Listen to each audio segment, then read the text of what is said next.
1, 2, 3. Mic check, mic check. Let me know if we're good.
We can chant Equal Pay New York. Let's start it. Equal pay, equal pay, equal pay, equal pay, equal pay, equal pay. Bobby, where's my hammer? Yeah, keep it on. So regular, right? Oh, it's with us on Equal Pay Day.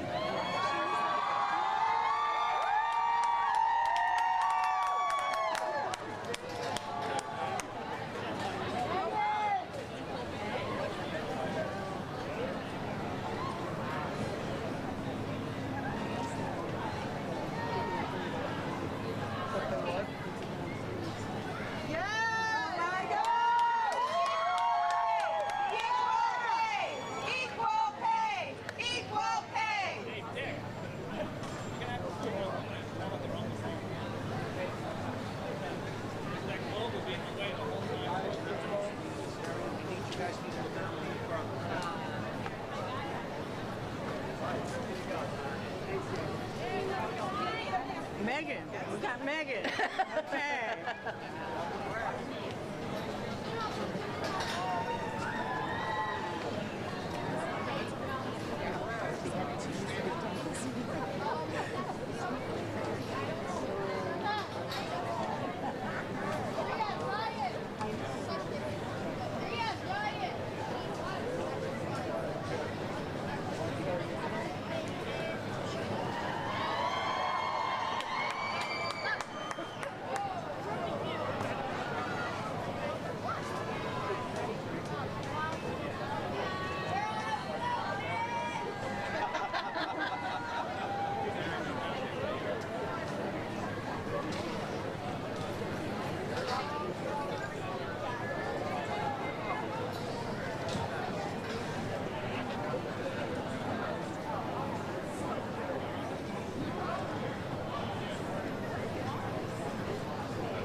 Some pictures, Marvin?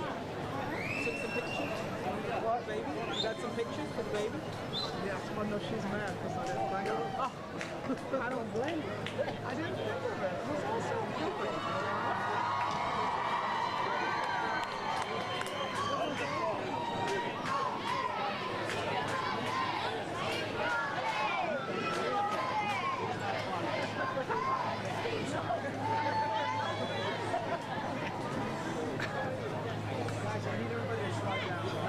Monique, why don't you come here? Try to keep Equal pay. Big step forward, guys. Clear the hole. Clear the hole.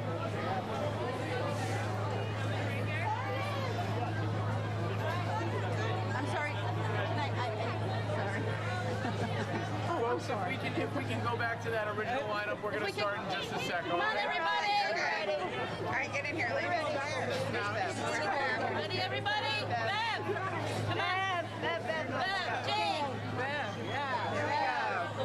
Somebody tap Jane.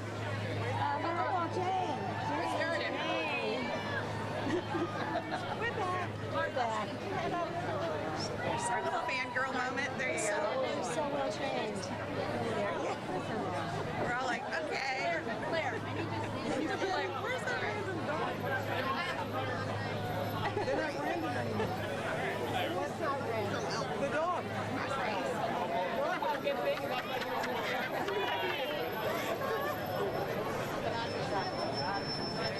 There you go.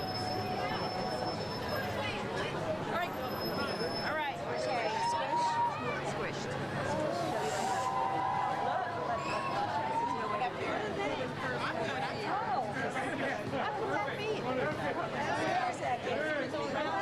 Move that bus. Move that bus. Move that bus. Move that bus. You don't get equal pay bills passed because you're polite. Damn straight. We're good. We're going to move the podium again? No, they didn't. Oh my God. Move the bus.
good morning to everyone. I want to welcome Bev Newfield and Donna Lieberman and Robin Chappelle and Sarah Braftman and Martha Camber and all the great women advocates who are here today and all the great New Yorkers who are out today. This is really a great celebration, and it's appropriate that New York leads this celebration. Obviously, we all applaud our 23 champions who brought home 4-time winners of the World Cup. The World Cup has only been in existence 8 times, so half those times the United States women brought it home. Special pride in Allie Long and Crystal Dunn, 2 New York women. They are going to go down in the annals of history for sports legends, and they should. But their impact is beyond that. I think they are a model of possibility for women all across the world, what they have accomplished, the way they've done it, the way they've handled themselves. They also have this victory at a very important time in this nation's development. This is in the midst of a moment where this country is recognizing the long-term discrimination against women. And these 23 champions are banging on the glass ceiling that is still in existence in the United States of America. And they're going to keep banging until they break it. They are 23 modern-day crusaders in the legacy of Seneca Falls. We are going to break the glass ceiling, and their performance shows how unfair the system is. There is no rationale why the women should not get paid what men get paid. FIFA and the U.S. Soccer Conference have done this team a disservice and an injustice. You cannot explain on the economics, on the marketing, why the women soccer players get paid less than men's soccer players, period. And not only are they wrong, is it immoral, is it unethical? New York is going to lead the way, and we say to the U.S. Soccer League, and we say to FIFA, if you don't pay women what you pay men, then you have no business in the state of New York, because we are going to sign a bill that says equal pay for equal work. These women's soccer players deserve every dollar that the men's soccer players received. They're right. We stand with them in solidarity, and New York will once again lead the way. And I'm going to sign a law today that says it's not just the right thing to do. It's not just the moral thing to do. It is also the law in the state of New York.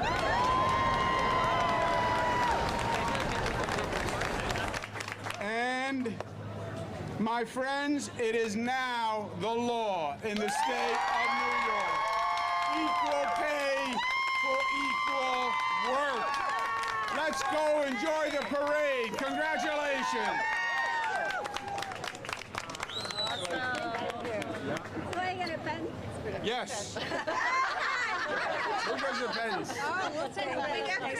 Thank you. Want those pens? Pen? Pen, Donna. Sure. Thank you. Not the first. A couple more. We need a couple more. Gotta help us out here. Come on here. We got up early. Thank you, Governor. Thank you so much. Thanks. Thank you. Thank you. Thank you. Any questions? How do you plan to implement it? It's now the law of the land. It's very simple. It changes the old law, which had a loophole, which employers could say, well, it was not equal work, it was similar work. And if there was any difference, the law didn't apply. This now changes the law to say comparable work, if it is basically the same work the pay has to be the same. We're also signing a bill that says you cannot ask an employee or potential employee for their history, salary history, meaning you can't take a past injustice and use it to justify a present injustice. You can't say to the Women's Soccer League, well, what did you get paid last time, which we know was artificially low, and then base pay on that past artificially low standard. So it's the law in the state of New York. We support the women's legal action. I believe they're right. I believe they should win. But this law will make it clear in the state of New York, there is no option to an employer. You pay the same that you would pay a man, you have to pay a woman for the same work in the state of New York. How do you decide whether the job is comp? Can you elaborate on that? It's a question of fact, you know, in any occupation. If you are a reporter and you have the same duties, you should get paid the same amount, whatever the job is. These are women's soccer players.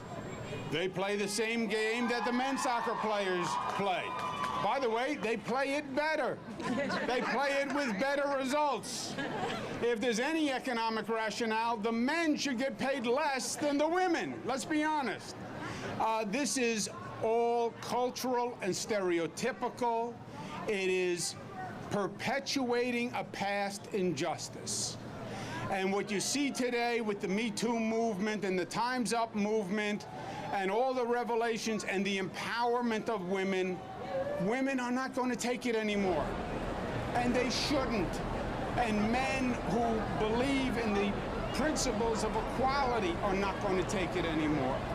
And New Yorkers, all 19 million, we stand united, equal rights, men and women. That is a basic promise in the Constitution. We're going to make it a legal reality in the state of New York.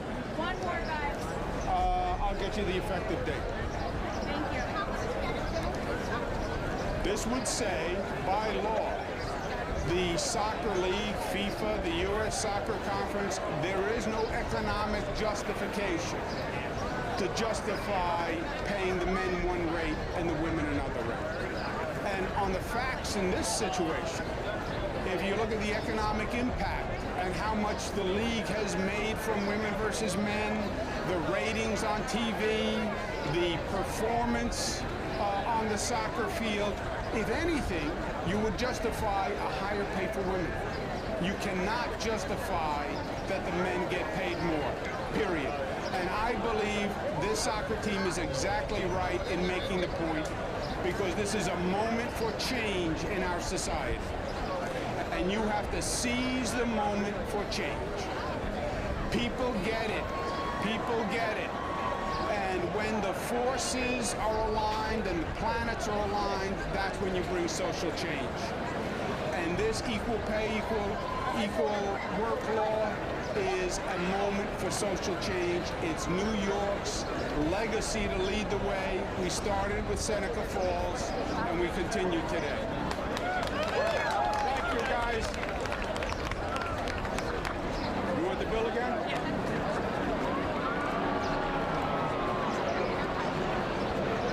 Equal pay for equal work. Well done.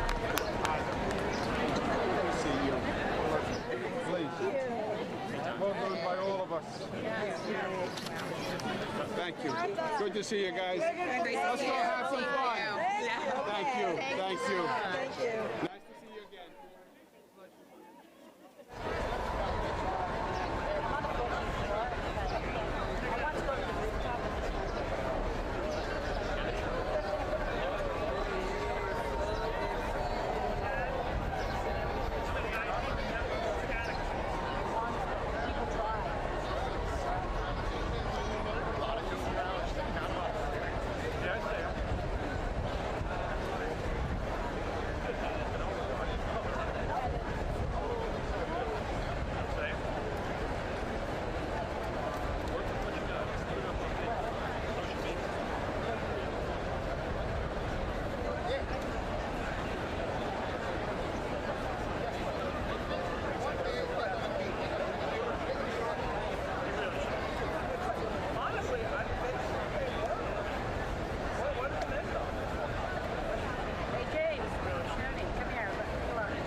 to say up front, this is going to be an amazing day for this nation and for New York City, just hosting our champions. You know, for anyone who was there 4 years ago, it was magical.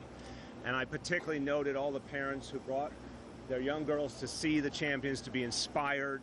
It's an amazing day for this country. But there's another thing that's going on here, and it's being talked about very bluntly. I want to talk about it, too. I want to just give tremendous praise to our national team, and particularly to Megan Rapinoe, for being so honest about the question of pay equity. Our women are being ripped off, let's be clear. They are performing at the highest level, winning championships, bringing in tons of revenue, the highest ratings, and yet they're not getting fair pay. And this is unacceptable, and it needs to change now.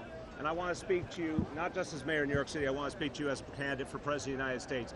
If I were president, I'd do three things right away. I would insist that the Congress amend the Amateur Sports Act and require pay equity for all our national teams, men and women. Second, if the Congress wouldn't act, I would immediately put together an executive order. And that executive order would instruct the Treasury Department to enforce the tax-exempt status of the U.S. Soccer Federation. Because then that status means you cannot discriminate.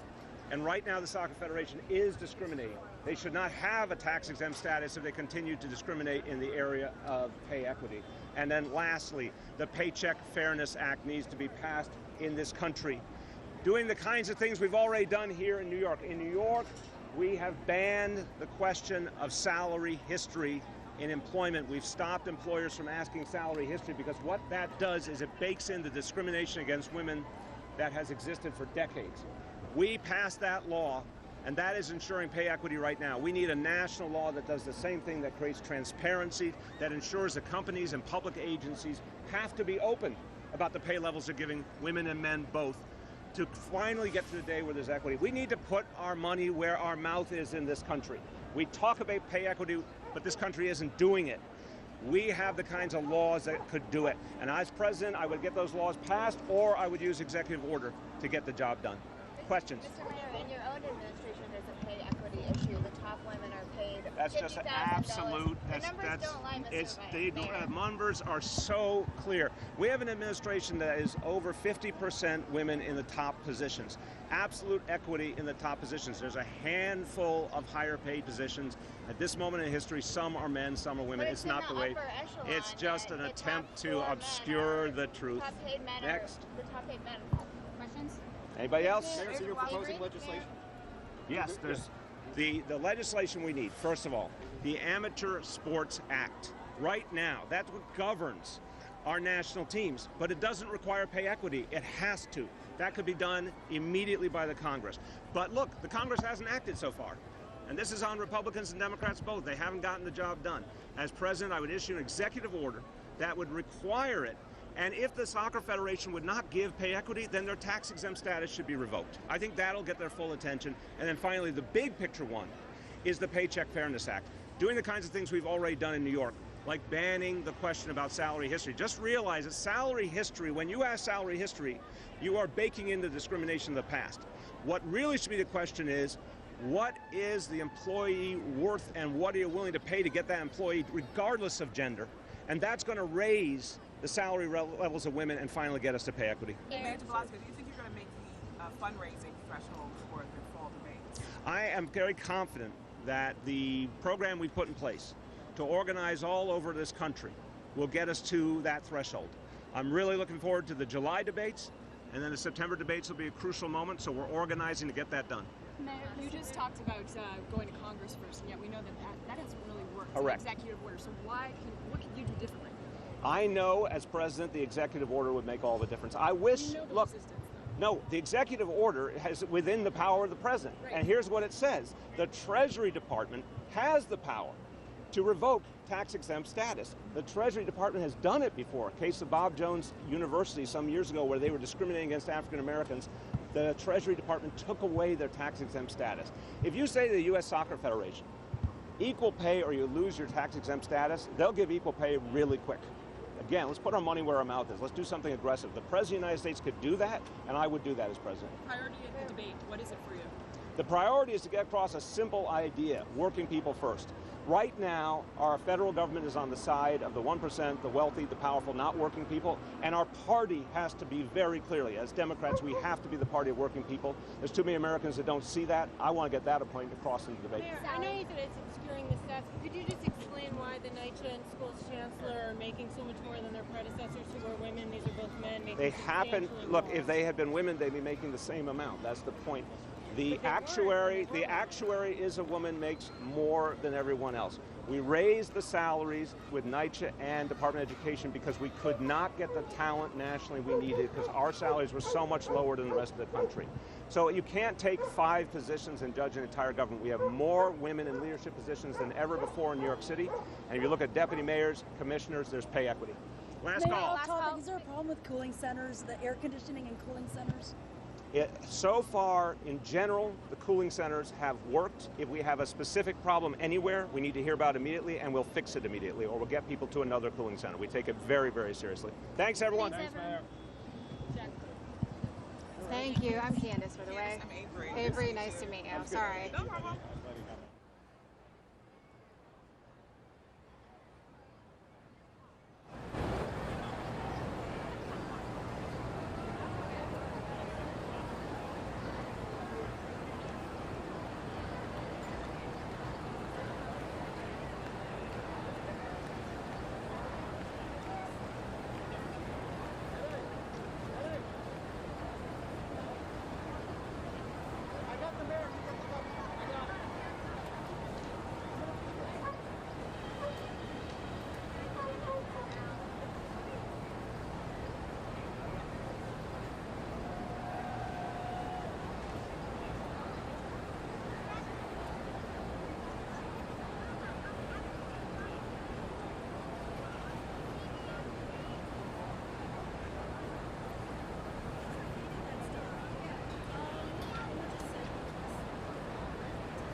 United States women's soccer team dominating yet another World Cup, winning its second straight title and fourth overall.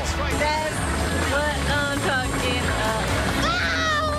Few teams have faced so much adversity, from their fight over equal pay to those criticizing their goal celebrations.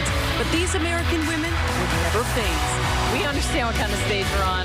We're very aware of the attention that we have, the platform that we have, and we are extremely aware of the power of winning and performing and doing so in the style that we always do. And now they are ready to party with a championship salute that only New York City can deliver. We are about to go to the ticker tape parade, and I'm so excited because it's beautiful out, and I'm with my teammates, and we're going to have so much fun. This is a Channel 7 Eyewitness News special presentation, The Parade of Champions. New York honors the Women's World Cup champions along the Canyon of Heroes. Now, live from Lower Manhattan, here are Sade Veteran-Waugh and Ryan Field. You are looking live at Lower Manhattan, where we are just minutes away from the World Cup Championship Parade. Good morning, everybody. Live from City Hall Park here in downtown Manhattan, I'm Ryan Field. And I'm Sade Veteran-Waugh. It is just a picture-perfect day for this victory parade. No you know, hundreds of thousands of people have started lining up along the parade route since early this morning, some of them at 1 a.m.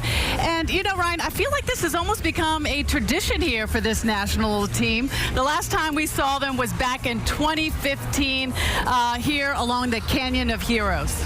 Yeah, and here we are once again celebrating yet another World Cup win. This is the women's national team's fourth overall. They won in 1991, 1999, 2015, and of course, just this week. Today's parade, it's going to start off at Battery Park near Bowling Green.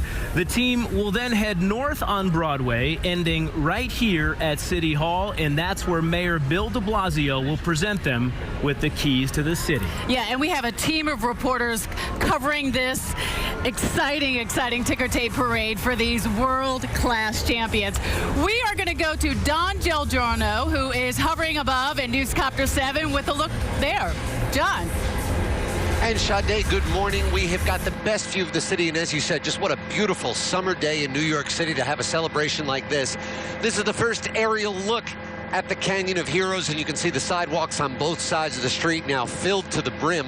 The athletes themselves, the women's soccer team, they're over on Battery Place. We'll pull the shot out and take you around Battery Park. You can see all the activity there around Battery Park, and now over on the left side of the screen, you can see where the floats are parked. The athletes took their place on the floats maybe about 10 to 15 minutes ago. They're surrounded by media, surrounded by fans, and surrounded by a lot of cameras. They're about ready to get underway. This parade's scheduled to get underway any minute, beginning here at Battery Place. Sade, will send it back down to you. Okay, John, and I've been told that the parade has now officially started. They are on time because, you know what? These young women, they've got to get to L.A. for the ESPYs. That right? They do a very tight schedule today. The parade is underway, and our Candace McCowan is there at the beginning. What's going on, Candace? Hey, Ryan, Sade, this is a very exciting, a lot of people cheering, exciting for the beginning of the parade here. We have these motorcyclists, and you can see the crowds just beyond them. Now, the floats are just in the distance. We have NYPD leading the way here, and they're waiting to really get going here. They'll go down Battery Place, then up Broadway, like you said. This has been an exciting morning already, especially fans coming out here early, ready to catch the women as they came out of the Wagner Hotel where they've been staying. We have some video from just minutes ago as they were leaving the hotel and getting on to that float. It was Megan Rapinoe, Alyssa Nair from Connecticut, Carly Lloyd from Jersey, Megan even taking a sip of champagne, and we saw that fancy hardware, their trophy that they had in hand, thrusting it into the air and taking plenty of pictures. Now, we also heard from both Mayor Bill de Blasio and Governor Cuomo, who were here before the parade, both talking about taking the occasion to advocate for equal pay and fight the U.S. women's soccer team, and they've already taken to court. It's not just the right thing to do. It's not just the moral thing to do. It is also the law in the state of New York. Our women are being ripped off. Let's be clear. They are performing at the highest level, winning championships, bringing in tons of revenue, the highest ratings, and yet they're not getting fair pay. And this is unacceptable, and it needs to change now. And I want to speak. Yeah, and each of them touting what they have done in their administrations to earn equal pay for everyone. Now, you have the flag out here. You have so many people just excited about this. This is really great at this event because everybody can rally around the same thing, U.S. women's soccer, and how great they are. They've called themselves a dynasty. Everyone else calling them a dynasty. Definitely a title they deserve. Again, back here at the beginning of the parade, we are waiting on those floats to come down Battery Place here. I can tell you the women, they've been ready. They've been on these floats for about 45 minutes now, ready to get underway. They're on 2 or 3 separate floats from what I saw earlier, so you'll get a chance to see each and every single one of them. Sade, Ryan, back to you. Okay, Candace, I'm seeing a sea of red, white, and blue. You know, we also like to take this time to say hello to some of our viewers who are watching across the country, including in Philadelphia at our sister station 6 ABC. And yeah, across the nation as well on ESPNU and ABC News Live. You are watching Eyewitness News live coverage of the Parade of Champions celebrating the U.S. Women World Cup champs. And we are excited to bring it to you here today. I mean, you just feel the level of excitement here. I love seeing all of the young kids. A lot of young kids have come out here and they just want to take a look at these champions. And they're along the parade route. We have our very own Nina Pineda. Nina, I'm sure you see a lot of sea of red, white, and blue there. You know what, Sade? It's interesting because I've covered the Yankees and the Giants, but this parade always pulls in such a young and such a diverse crowd. Of course, the soccer moms and the soccer dads from all across the tri-state area. We have Princeton. We have Connecticut. They're all down here to celebrate really what is such a storied franchise. I mean, the winningest team in women's soccer. What brought you guys down today? We love the women's national team and love what they're doing with the program. I know we were talking earlier and about why the women you think should be paid equally to the boys. And what do you think? That they're just much better than the boys and they're not getting equal. Like it's not equal. And you said that the women bring in, you know, because you buy jerseys, that women bring in just as much revenue. Yeah, exactly. They're bringing in more revenue to the program and they're not getting as much money for it. Who's your favorite player? Julia Ertz. Yeah. Lavelle. Favorite players, girls? Megan Rapinoe. All right. Well, they're coming down the Canyon of Heroes. These kids and their moms and dads are getting ready to see 1 ton of confetti rain down on this women's team. Certainly they'll be floating on air as this float comes up Broadway. Back to you. Okay. Thank you, Nina. Yeah, and we're hearing some of the same messages that these young girls are connecting with about equal pay. And, you know, when you talk to some of these young soccer players that are out there, they're saying we are on fire.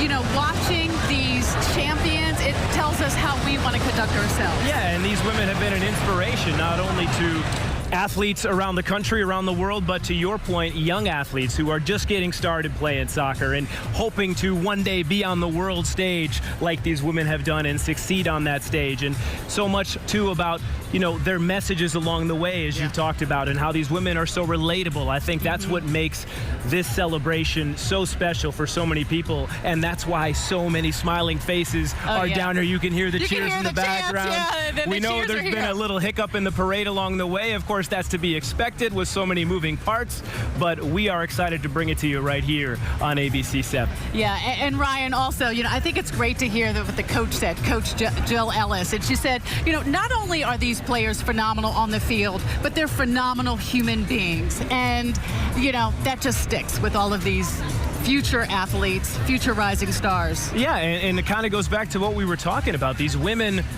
are like the women next door. They're people that you can relate to. They're your everyday women that have normal lives and have compelling stories and have overcome obstacles, their own personal obstacles to get to this point. And people can relate to those type of stories and really get behind a team. I mean, more than 16 million people watch the World Cup finals, which tells you all you need to know about how this team has gotten so much support, and not to mention all the support in France. Every game they played there, all 7 of them, the U.S.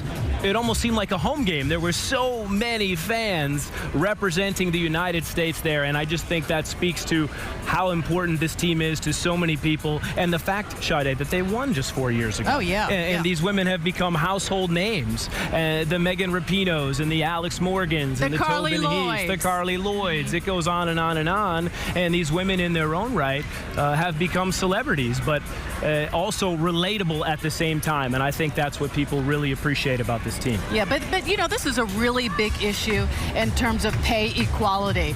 We know when we were looking back at the other World Cup, these were some of the issues that were brought out. But now this team is saying, you know what? Enough talk. We need to do something now. Sponsors expect it, fans expect it, and we need to do something about it. So we know that these 28 members of the U.S. soccer team have filed this lawsuit. And, when you actually look at the numbers, Ryan, if each team played and won 20 non-tournament games a year, female players would earn a maximum of about $99,000. But when you take a look at the men, they're earning $260,000. And one more number I got to put out there, Ryan. When the men's team lost in the last World Cup, in the 16th round, they received a bonus of $5.3 million. And when women won the next year, they earned less than $2 million. Something's wrong with that equation. Yeah, it's not right, and that's why you heard the equal pay chants when the women were accepting their trophy on stage in Lyon, France on Sunday, and it should be equal pay for equal play. I think we can all agree on that, and that's a very important message they've been driving home here thus far. But now we're going to go back out along the parade route with Sam Ryan. Sam, what are you seeing out there? Actually, you know what? We're going to switch that up a bit. We're going to go back to Candace McCowan. Candace. No worries. This is fun.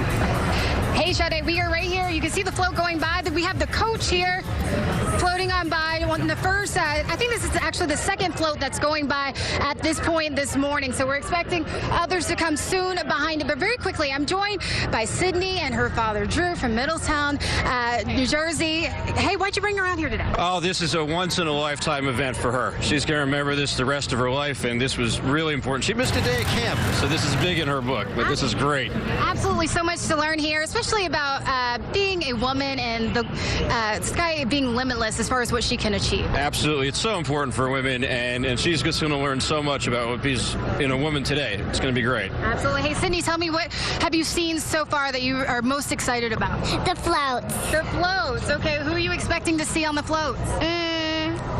The team. Yeah, the team. All right.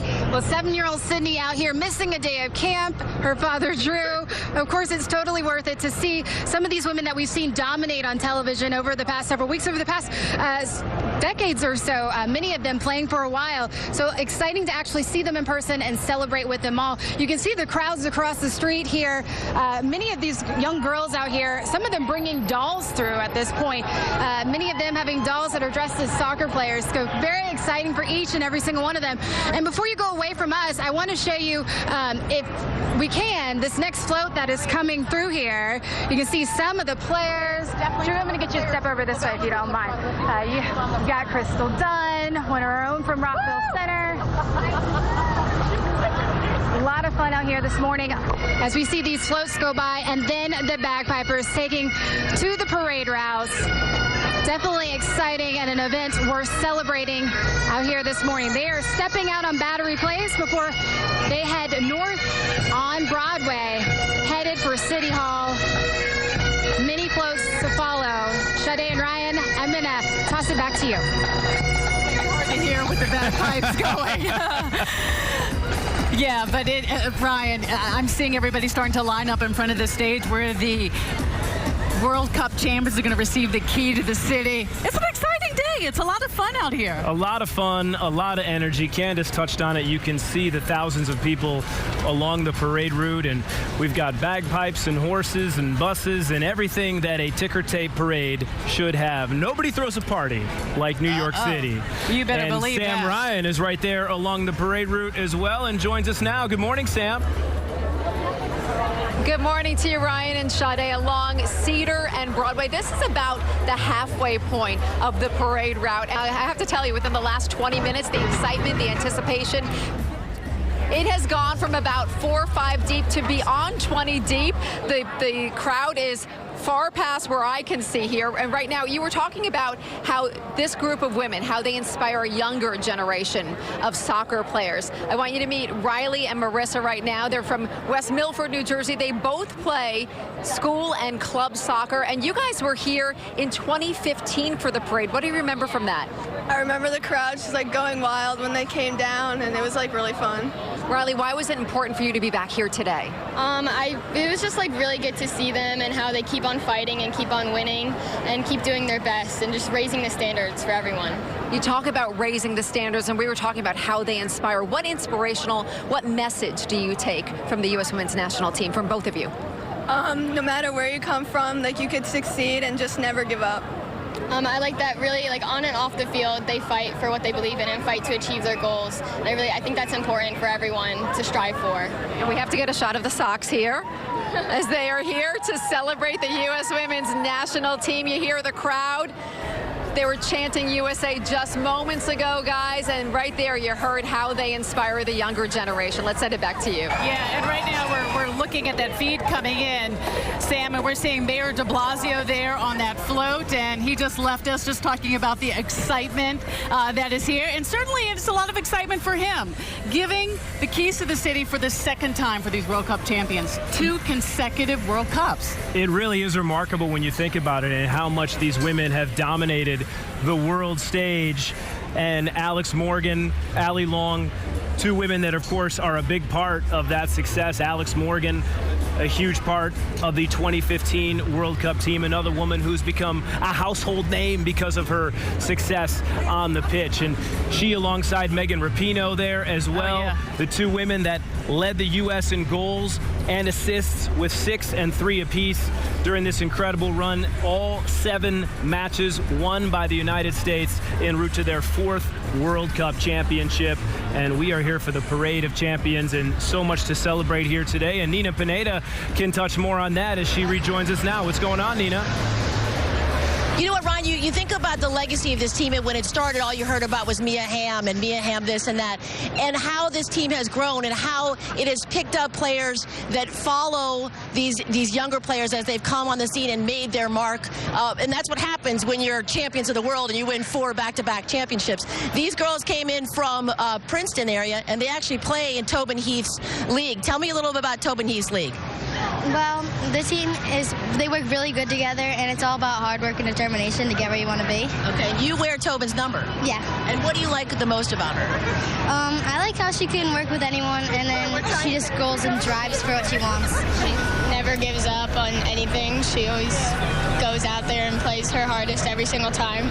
So Tobin Heath, as you know, is one of the hometown heroes from this area because she's from Basking Ridge. She actually has a park named after her, Heath Park, down in that area. And also she went to Ridge High School. And your mom said when the team won, she made plans to bring you guys from Princeton. Mom, why did you want to do that? Because I wanted them to see their idols. These are women that they look up to, women that they want to be like, and to play for PDA, for Tobin Heath Club, it's really exciting for them. And so I knew they'd want to see them and celebrate with them today. PDA Club, what does it encompass?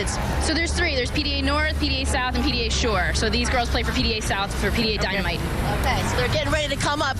The team has been really painting the town red. I know they're getting the keys to the city, but they hit all the hot spots. They were photographed at Jimmy at the James, hanging on the roof. They went to Nobu. They got pedicures at Haven, right? Here in Lower Manhattan. I think that they really are enjoying themselves, and deservedly, after this huge win. What do you say about this team, girls?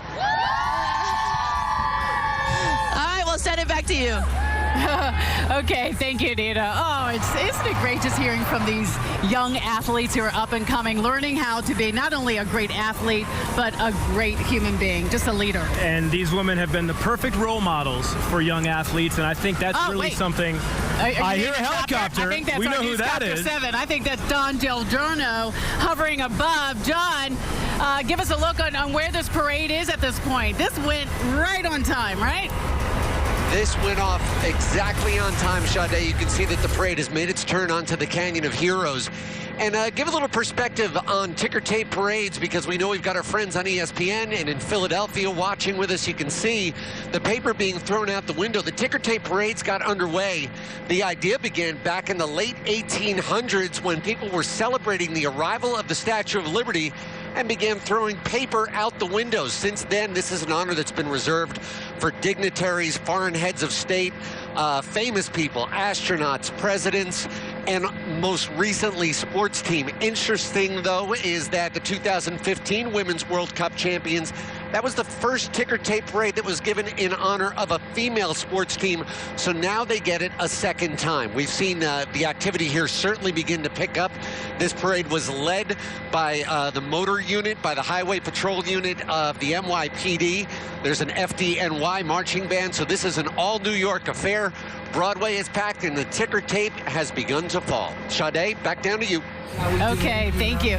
And Ryan, we were talking about these girls are real jet setters. They were on a yacht. They were at Nobu. They get this hero's welcome coming out of Newark International Airport, and now they are headed to LA. Yeah, and what a whirlwind it's been when you think about it. They touched down less than 48 hours ago in the States, and they've been making all the rounds on Good Morning America yesterday, and now they are flying to the ESPY Awards tonight in Los Angeles, taking a 12:30 flight straight out to the West Coast, and they, of course, are going to be a huge part of that program tonight, and you can watch the ESPY Awards on ABC starting at 8 o'clock. No doubt there's going to be plenty to talk about as far as the World Cup champs are concerned. Well, the floats are still coming, and I think I see Sam Ryan right there. There she is. Sam. Hey there, we are Who's on the floats? Who's passed by? How do you see? We're waiting for the floats to come by. We had the media float just went by us, and everybody, the crowds erupted in cheers because they're so excited. They cannot wait to see the players. Lisa is here from North Carolina, and you were here in 2015 as well. You came up just for the parade. I did. We got, there was 4 days notice of the parade in 2015, and I brought my son-in-law up, and then this time we had 2 days notice, and as soon as the mayor announced it, we had our airplane tickets and our hotel booked, and we're in for 36 hours, turn around, come in for the parade, celebrate the women, go USA. What do you anticipate to see? The floats are not yet here, but they're making their way down to Cedar. Oh my gosh, if it's anything like last time, there are going to be a lot of floats. The women will be on multiple different floats. I expect to see probably the captains on the first float, and with the trophy, bands. Here comes the New York City Police Officers Band, and this is the ultimate of what the United States is about. Thank you so much, Thank Lisa. you. Enjoy. See ya. And as you can see, the police marching band is making its way towards us right now, and we see the first float not far behind, guys. Let's send it back to you. Okay, that looked like that was the governor there on that float. It's really hard to see on our small monitor, but, we're seeing all of the people on the parade route. But also, Ryan, behind us, we have ticket holders. There were 1,900 tickets that were given out. About 1,400 of the tickets were given online, and as you can imagine, they were gone within seconds. That is a hot ticket. Yeah, and then about 500 tickets were given out on U.S. Soccer fan program. So these are some lucky people who are right behind us. And they're going to have a front row seat as Mayor Bill de Blasio presents the U.S. women's national team with the keys to the city for the second time now in the last 4 years. Only one other World Cup team had won back-to-back Cup championships, and that was Germany in 2003 and 2007, and now the U.S. women have proved once again that they are the best in the world, and this parade is worthy of the world champions. Yeah, and Ryan, while this is technically a ticker tape parade, it's actually going to be shredded pieces of recycled paper that's going to be tossed from the building. So there's going to be about a ton of recycled paper. It's Sam Ryan along the parade route. We just heard from her, and now the floats are starting to come by. So let's go ahead and check back in with Sam. Go ahead, Sam. And we see the first float of the players coming by. They're wearing their medals. Here they come. You see Jill Ellis in the middle waving to the crowd with a medal around her neck. And the crowd, the excitement here at a next level. Here they are.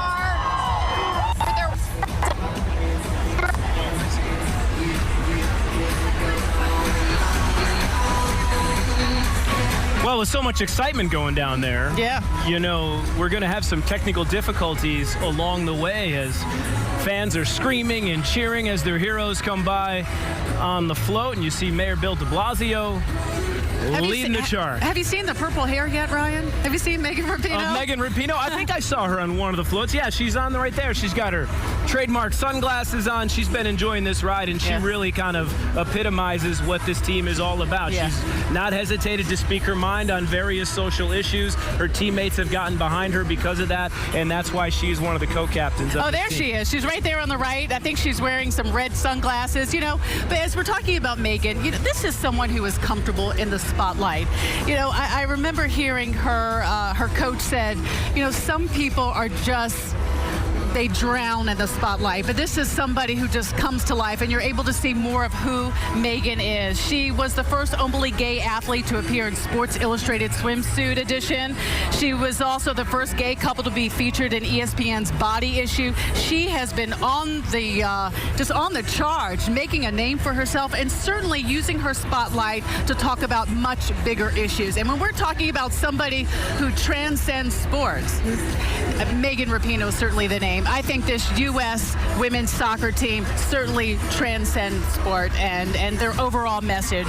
No question, she's the face of the team. At 34, she was the oldest woman ever to score in a World Cup game. She won the Golden Boot, which was given to the player with the most goals and assists, and also the Golden Ball winner of the World Cup, which is given to the tournament's best player. And you mentioned her wife, Sue Bird, a prominent athlete in her own right, a member of the Seattle WNBA team. So no doubt a lot of athletic prowess between those two really, people that are very comfortable in the spotlight. Yeah, and really breaking the boundaries. We know that she also began kneeling during the national anthem to protest systemic racism and police violence in solidarity with Colin Kaepernick. We know that came with a lot of controversy, but she stood her ground. This was an issue that was important to her, and she said, I'm going to do it. And I think these women know that they've been given this platform, and they realize that, we can celebrate our accomplishments on the field, but we have a chance to make such a big difference off the field, whether it's the social issues that you spoke about, whether it's inspiring the youth of today to not only get out there and play soccer, but get out there and make a difference and be the best you can be. And these are all things that they've been harping on throughout this entire run, and they've really done a good job of driving that message home. Our Nina Pineda standing by along the parade route. Let's go ahead and check back in. Yeah, I see Governor Cuomo on that. Oh, here they come. I mean, somebody was so excited they actually passed out. EMS had to take care of them, but they are fine. But that is a level of excitement down here on the parade route as this team comes down and cheers everyone down this Canyon of Heroes like we've never seen them before. They are so excited, these fans. What do you think about seeing these girls? I'm so happy. This is great. What did you just see go by? Jill Ellis, the coach. The coach is the second World Cup she's ever won. Who are you most excited to see come down? I don't know. Yeah? I love them all. What do you like about the team so much? That they love equality and they stand up for what's right. Oh, that's so wonderful. All right, let's check and see who's coming down now. Another bus coming down. I mean, what a moment to remember, really, just historically, a moment they'll never forget for the rest of their lives. We'll send it back to you guys.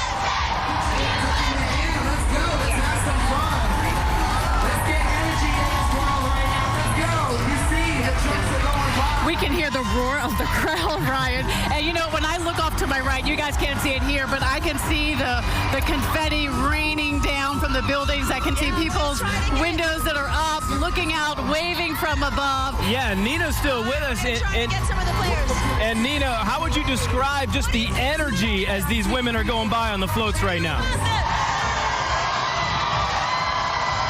I think that's Crystal Dunn. That's Long Island's own Crystal Dunn. She's actually born in Queens, raised in Rockville Center. So amazing to see all the people that came out from the tri-state area, especially to see these hometown heroines from Basking Ridge, from Jersey, from Long Island, actually made it on this amazing team, the winningest team in women's soccer history. These 4 back-to-back titles, and now this wonderful fete down the Canyon of Heroes. I mean, what better way do you get to celebrate equality, women's sports, women's soccer? I mean, it's just been an amazing thing to see.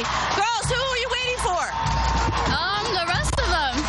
I don't know. Pass by. It's pretty awesome. What made you want to come down? I mean, they're the best team. I actually got to go see them in France, and I'm so honored here in New York and be able to see this parade in person. So you made the trip home. They had a 9-hour flight. They said they couldn't get Wi-Fi on their flight. They actually landed in Newark to all the news and the press about what's happening in the world and being invited to the Senate floor. But what was it like to be at the championship? Oh, well, I wish I could have gotten the championship. I went to their game versus Spain, but it was just so cool to be there with a bunch of other U.S. supporters, wear their jersey, support them in person.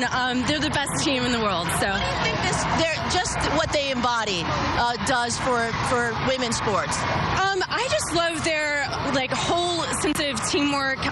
They really seem like one big family, and I think they're such an inspiration to so many young girls, women, everyone. And I love how united they are and what they represent. There's no I in team, and I think they really represented that. I think for so many youth soccer clubs that are down here, they really see that in them, and that's why they look up to them so much, and that's why they see them as role models. We saw a bunch of people go by. We're waiting for some more floats. They seem to be held up down the road, but as soon as they come, we'll bring it to you live. Back to you.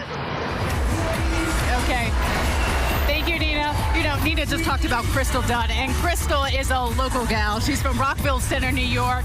And one thing I love about her story, she didn't make the cut for the last World Cup. She was the last person cut in the 2015 and team. A lot of people would just quit after that, but she dug in her heels, and she made sure that those next 4 years are going to work for her, getting better at her craft. And look, now she came to this World Cup winning with this team. An inspiration all the way around. Hard work pays off, and Crystal Dunn no doubt showed that. Let's go ahead and check in with Anthony Johnson, who's down there along the parade route as well. How you doing, Anthony?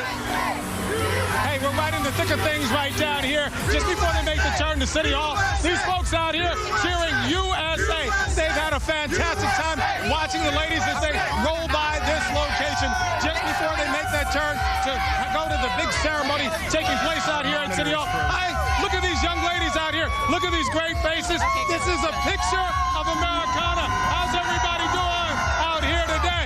Hey, how long have you been out here today? Talk to me about it and tell us why you're out here. I'm out here to see all the players. See all the players, of course. Any favorite person? Alex Morgan. Alex Morgan. A lot of people like Alex Morgan. How many in here love Alex Morgan? It is really thick right here. The crowd is really deep right here, going all the way back to the fence right in front of the church. Of course, this is a fantastic location to be in. All of these folks out here. Don't get quiet now, folks. Come on. The ladies are coming. You've already seen a bunch of them. What's that? What? We love Julie Ertz. You love Julie Ertz? Yes. How long have you folks been waiting out here? A few hours. Since 8 o'clock this morning? Yeah. I talked to one young lady. She had been out here since about 3 or 4 o'clock this morning. And you know what? I asked her, I said, hey, do you get up to go to school that early? Do you guys get up on time to go to school? No? But you're out here today? We're going to see Megan today. So Today you're we're gonna going to see see Megan. Megan? All the enthusiasm, all the energy. You guys have a great time today. Enjoy the parade. Coming up, walking up to City Hall, a little slowdown as far as the floats are concerned as they hold them down the street. But, of course, they'll be passing by here in just a few minutes from now. Fantastic crowd. We've been watching the ticker tape. We've even noticed some people up there in the windows and the rooftops. They're having a fantastic time. What a great day to have a parade here in New York City. Back to you guys. Okay, thank you, Anthony.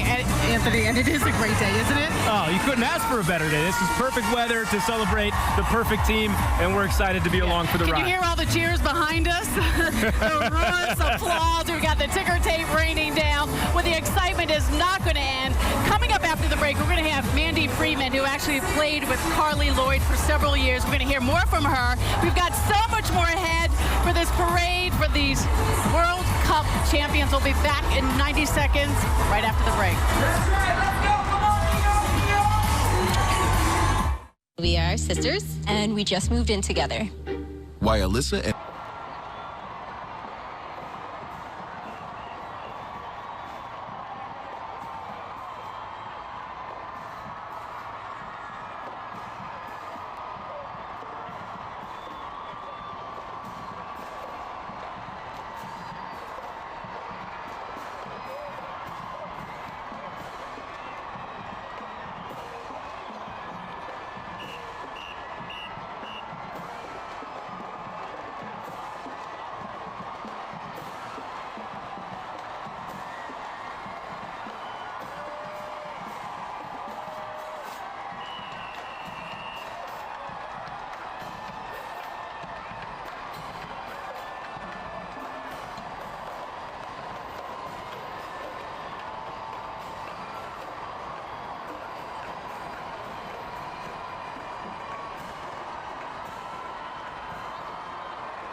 the World Cup Championship Parade. You are looking live at downtown Manhattan. Ryan Field, Sade Benoit with you. Hello to our friends at 6ABC in Philadelphia, as well as those of you watching on ESPNU and ABC News Live. This is the 207th ticker tape parade in New York City. There are a lot Hard of ticker to tape believe, right? parades. Yeah. First one since 2015, when, of course, the U.S. women won their last World Cup. We are celebrating the 2019 edition, and our Nina Pineda is down there along the parade route. Hi, Nina. Maybe a message about conservation, because look, New York's strongest is behind me. Not a lot of ticker tape. I think people are kind of saving on paper and all that. You said you covered the Giants and Yankees. What is different about covering this Women's World Cup team? It's a little smaller, sadly, but it's still a great thing, for the city. Less for you to clean up. Yeah, a little less. Now, do you follow women's soccer at all, and have you started to, because this team has been so amazing? I haven't, but I will now. Oh, I bet you will. All right, look, we're going to swing around and show you. They're coming down. They're half a block away. The team is coming. They've got some people walking. They're right behind, signifying that they are world champs. We're going to show you the crowd as they cheer. There you see Megan Rapinoe in the front with their glasses on. Let's see if we can try to get a quick interview with her. As the crowd around here just goes crazy. Be able to see everything that's going on and the energy surrounding women's soccer, especially being in the league. You don't really see this much. Okay. All right. Thanks, Nina. Well, joining us right now, we've got Mandy Freeman, who is a teammate of Carly Lloyd. And you played with Sky Blue FC in Piscataway Township, New Jersey. So what is it like for you to be here today? I mean, the energy here is amazing. Everyone's going wild and crazy, and it's super exciting to be here and be a part of this and to share in their victory, because a victory for them is a victory for everyone in the U.S. and especially me being in the sport, playing in the NWSL. This is an amazing, exciting thing to be a part of right now. And the fact that you're Carly's teammate, obviously this hits a little closer to home. Talk about the build up to this World Cup and the conversations that you two had before this monumental moment. Yeah, well, Carly is one of the most dedicated players I've ever been able to play with, and it's such an amazing opportunity to be able to share in her joy and her level of competition that she brings every single day to practice. And we just talked about how well she was going to do and how much we were supporting her as a team, being her teammates at Sky Blue FC, and so we were just wanted the best for her, and they won, and so it's amazing. So we're really excited for her to come back and bring that same energy to the team as we continue our season.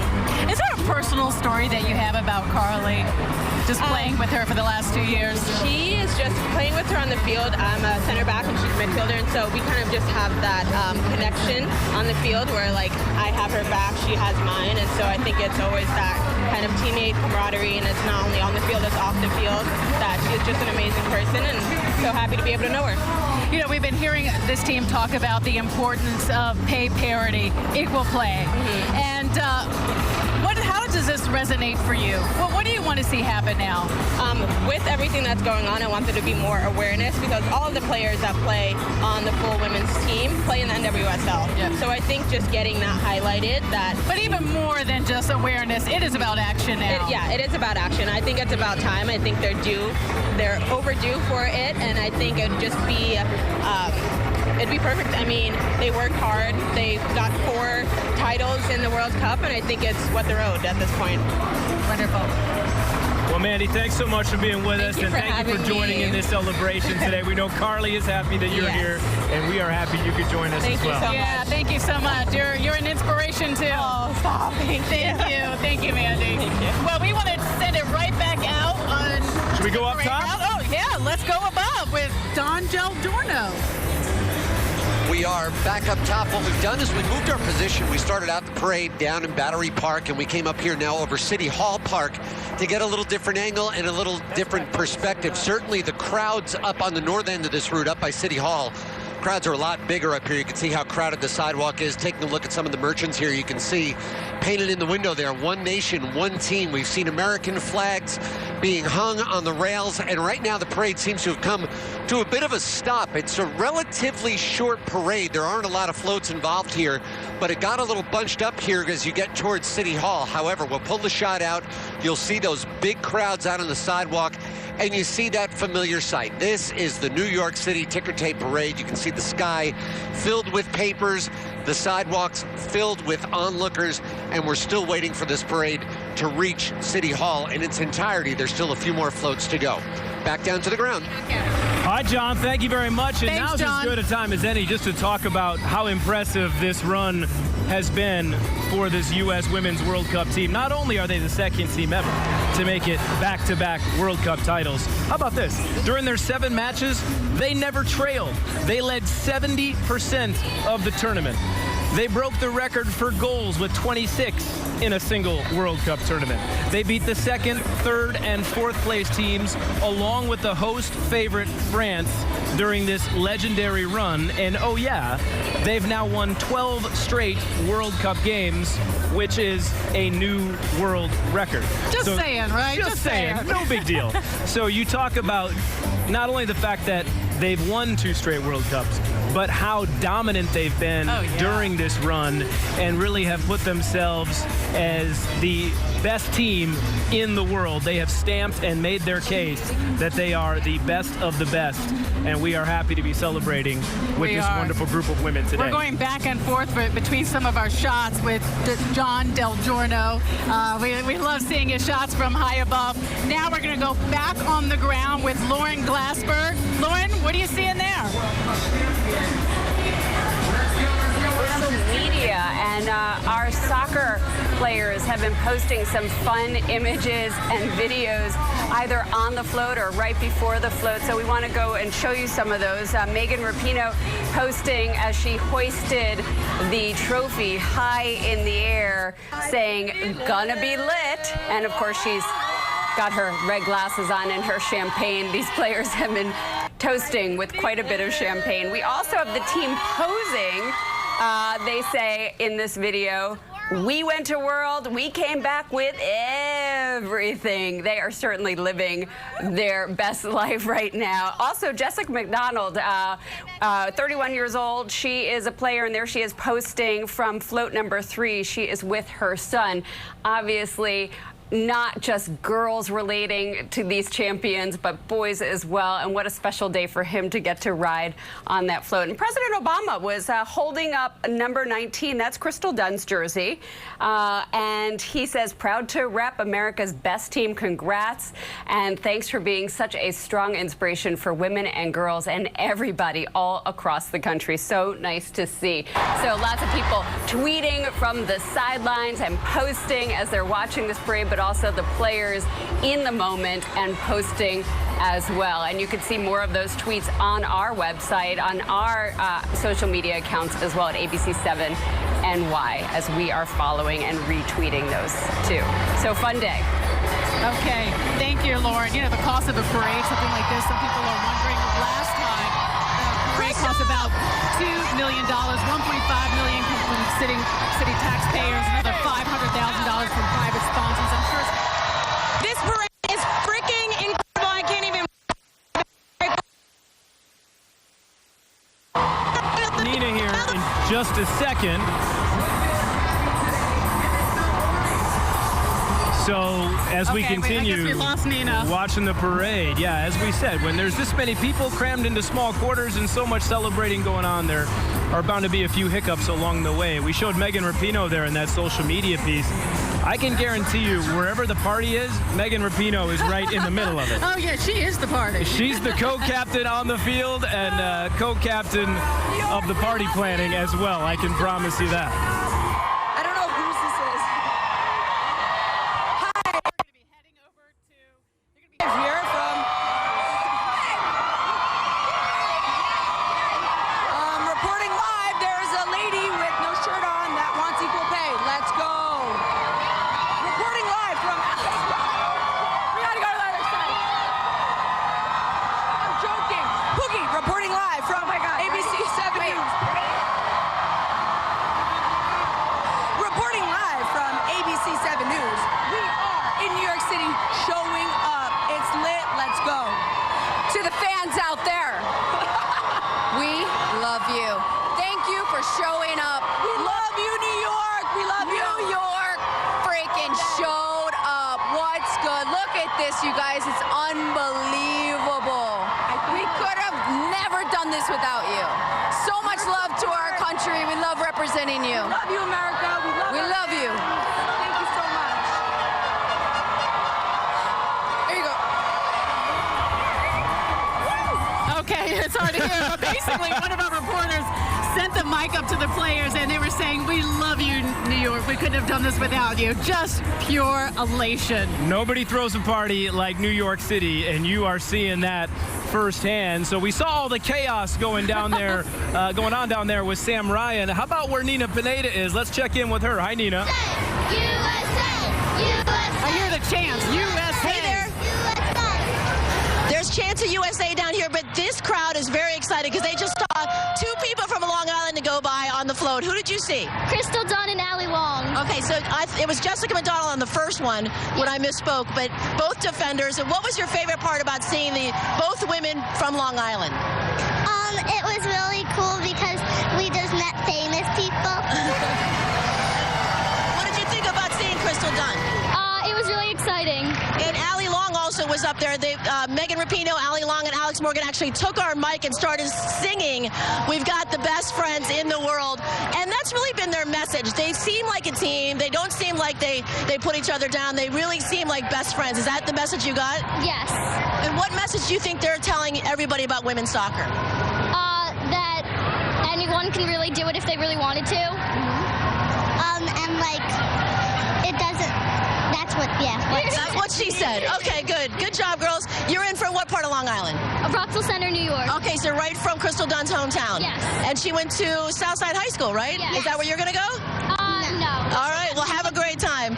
So much excitement along the route here. We got our mic up on two floats. The players were so happy to grab it. I yelled to Megan Rapinoe, "What's it feel like to be here?" And she did her signature move and went like this. And that pretty much just says it all. Back to you. Okay, thank you, Nina. Well, we just saw Governor Cuomo pass by, and along his float, apparently there were signs for equal pay. They're saying the time is now. Time is now. It's not about having more conversations about this. Something needs to be done. The U.S. Soccer Federation needs to come to the table and pay these women. And you talk about it, they get paid roughly a quarter less than their male counterparts. Right. And that is unacceptable, frankly, in today's day and age. It's equal pay for equal play. Look, Ryan. Look at Megan Rapinoe. She's holding out her arms like, oh, yeah, like she did during the World Cup. Nobody is better at soaking up the moment than your co-captain. She is living it up, and rightfully so. Anthony Johnson down on the parade route. What's going on, Anthony? Hey, right here, we're on Fulton Street. These folks out here, how do you enjoy the parade? How do you like it? Who's your favorite? Did you see him? Did you wave? Dominique. Woo, yeah. All right. Everybody out here having a great time? Yeah. Quite a parade. What do you have to say about these ladies? I mean, they're amazing, you know. They play great. They're great teammates. You know, they're a great team. And let me ask you about the question. Equal pay. What do you think? I think it should be a thing, you know. I think, you know, women deserve equal rights, you know. How about this, folks? They deserve more because they won. How about paying the winners more than anybody? More. So that's what the conversation is down here, folks. We're not talking about equal pay. We're talking about more pay. They're winners. Winners get the money. Absolutely right. Absolutely right. So these folks have been out here. They've enjoyed it. They've had a great time. Let me hear some USA. Come on, back to back. Let me hear some USA chants. The ladies have now made their way to City Hall. They'll be soon arriving, getting off the float for the big event taking place right here at City Hall, because we're right in Fulton Street. So this is just 2 blocks away from where everybody's gathered. What a great day to be out here on the parade route. We talk about the ticker tape. Okay, not a lot of ticker tape. Ask yourself this question. How many people have paper today? Everybody emails, everybody uses Twitter, everybody uses social media, so there's really not that much paper around to be throwing out the windows, but we did see some from a couple of buildings here, and right behind me is Steve. You could turn around, you could show them a lot of paper floating around City Hall, and so there is ticker tape. It is coming down, and everybody out here is having a fantastic time. Hey, everything is coming to you at City Hall. I know we're going to continue to have a great day as we celebrate the world champion. Back to you. And what a celebration it is, Anthony. And, of course, the paper coming down from the windows is recycled paper. That's right, recycled as we paper. pointed out. The celebration is due to arrive here at City Hall for the presentation of the keys of the keys for the city, to the city, from Mayor Bill de Blasio about 15 minutes from now. And it's becoming more crowded if you look behind us, Ryan, right? All of these ticket holders are now getting in place, waiting for these champions to come out, and that is supposed to happen soon at 10:30. So everything else has been going like clockwork here, and I think we're going to see them coming out behind us. Well, they have a tight schedule, these women, because they have to hop on a 12:30 flight to get out to Los Angeles tonight because they're going to be on the ESPY Awards. So we got to keep this thing moving today. Keep it going. Well, let's keep it moving with Johnny D. Johnny? John Del Giorno. The news here is that yes, we are up high above. Where we are is right behind City Hall. The last float here has just pulled off of the parade route, so this is a little bit of a behind-the-scenes look. There you can see Megan Rapinoe. As a matter of fact, this float had the World Cup itself. It had the cup on the float. You can see them getting off, ready for the reception here at City Hall. So the parade itself now winding down. We're going to shift gears. We'll get into that City Hall ceremony where you said all these athletes will be presented with a key to the city. And this is kind of neat to watch. What you're seeing now on the back steps of City Hall, many of the city workers came out with their cameras just to catch a glimpse of this. And now you see them all making their way. They will shortly be around the front of the building. There we go, right in the center of your screen. There is the World Cup itself being carried in by the women's team. They're making their way to the front, and the ceremony portion of this will get underway quite shortly. Let's send it back down to street level. Okay, John, thank you so much. So the champion team is apparently making their way right now, Ryan. So they're going to come out on this stage. They're going to be given the keys to the city. And we're going to hear, I'm sure, from a few of the players. We're going to probably hear from the coach. And our ABC News' Robin Roberts is going to be here emceeing the event. It's going to be a lot of fun. A lot of fun, and we are just minutes away from bringing all of that to you. You are watching the Parade of Champions, celebrating the United States Women's World Cup team, now 4-time World Cup champions. You're watching live coverage here on Eyewitness News. Stay with us. We're coming right back.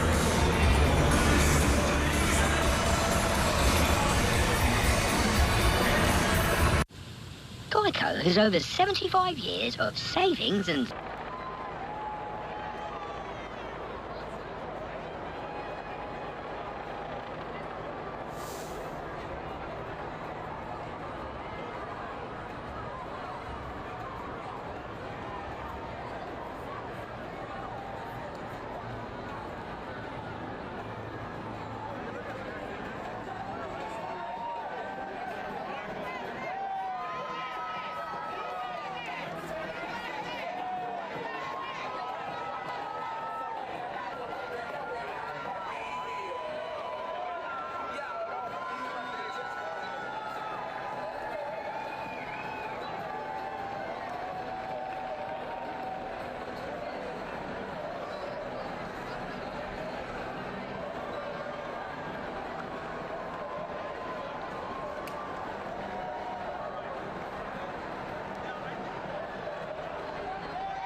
We're going to hear from them about just this day and what it means to them. And what a remarkable run it's been. Mayor Bill de Blasio going to present them the keys to the city. Our Rob Nelson down there amongst the masses just down by the stage here. Rob, what's going on down there?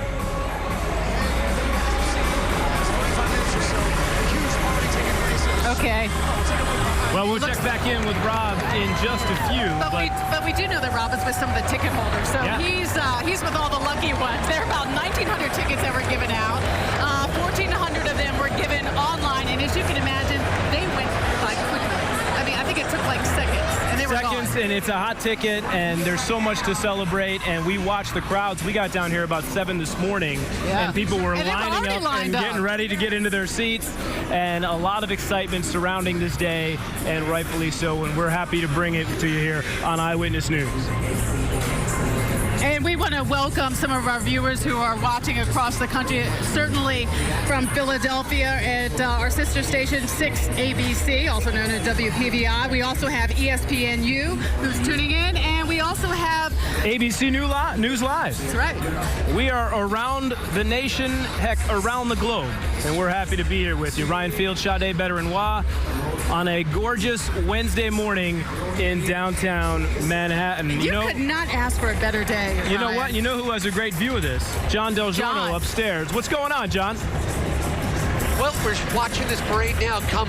It's really beginning to wind down as far as the parade itself goes. The last few floats have pulled in here behind City Hall, and we'll watch. I think most of the team are off the floats. This might be support staff and the like, but we watched most of the team get off the floats. They walked inside City Hall with the cup itself. From past parades, what we've seen is that this process sometimes takes maybe 15, 20 minutes. I'm sure there's a little ceremony going on inside. The mayor will be inside, the governor's inside, Robin Roberts is inside, and then they'll all get together and then we'll come out on the stage. Meanwhile, though, you can see all of the ticker tape and the paper, the recycled paper, we keep pointing that out, still falling from the sky. The crowds on the sidewalk now beginning to thin out. Some of those crowds with tickets to get into this ceremony, which should begin shortly on the front steps of City Hall. That's it from the sky. We'll send it back down to the ground. Okay, thank you, John. And we're seeing pictures right now of that confetti raining down. This is going to be a big job for the sanitation department when this is all said and done. There are going to be 350 sanitation workers to clean up every shred of paper. They've got 130 backpack blowers, 130 hand brooms, 35 mechanical brooms, all to get the job done. And a partridge in a pear tree. We've got Rob Nelson. We promised we'd check in with him down by the stage. What's going on, Rob? Hey, man. Sorry about that audio issue a few minutes ago. Are we good now? I think we're all right. So what I was trying to say before is that I know you guys for the last 45 minutes or so have been showing the incredible party happening on the streets on the Canyon Heroes. Well, make no mistake about it. Look behind me. There's a party going on right here outside of City Hall. This is where the parade is going to end up, right here at City Hall. This is the scene. This is the stage. This is the crowd here. This is where the mayor's going to host that ceremony honoring the team, giving them the ceremonial keys to the city, decked out in dozens of American flags, of course, decked out in red, white, and blue, lights there in the background, and you see that big banner right there in front of New York City Hall, one nation, one team, and that says it all today. This crowd has been pouring in here for hours. About 2,000 tickets were available through registration starting Monday afternoon, but those tickets literally were gone within minutes. So this thing is a sellout crowd here, and this crowd could not be more excited in a few minutes to see those champion athletes on the stage here being honored by the mayor, getting a key here to New York City. They have a DJ out here that's been pumping the crowd up big time here. It's a sea of red, white, and blue. We now see a band taking the stage. So we're getting very close here to the championship team hitting the stage for the conclusion of this incredible day here in New York. They'll be honored right here on the stage. Just a great day here in New York. And like you've been saying all morning long, Ryan, nobody throws a party quite like New York City. And we're going to see it on this stage coming up in just a minute, too. Back to you guys. All right, Rob, thanks. And he is right about that, as we're seeing firsthand here today. People as far as the eyes can see. And think about this, Sade. It wasn't even 72 hours ago these women were being handed the World Cup Championship trophy in France. And you think about the whirlwind they've had in those less than 72 hours, and now all culminates here with a parade and a presentation as they'll get the keys to the city right here in City Hall. And imagine being these players, all of that hard work certainly paid off. They're not only representing themselves as athletes, but they're also representing this country. And boy, look at all of these fans here to receive them. It's pretty phenomenal. You see this band behind us? They are turning it up here, getting everyone excited for the athletes who are about to come out. Everybody's waving their flags. You just see a sea of red, white, and blue. And young and old here, Ryan. These aren't just for the young kids, but you see so many adults here who are just inspired by this team. So many parents taking the day off of work today so they can make sure their kids can come down and see their heroes and see all that they represent and the culmination of all that hard work here today as they get the keys to the city.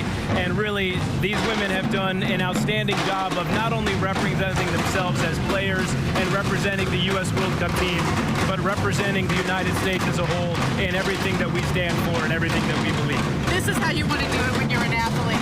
It is so much bigger than the sport. It's about who you are as a person. What are the messages that you're giving to these young kids so they can just take it on?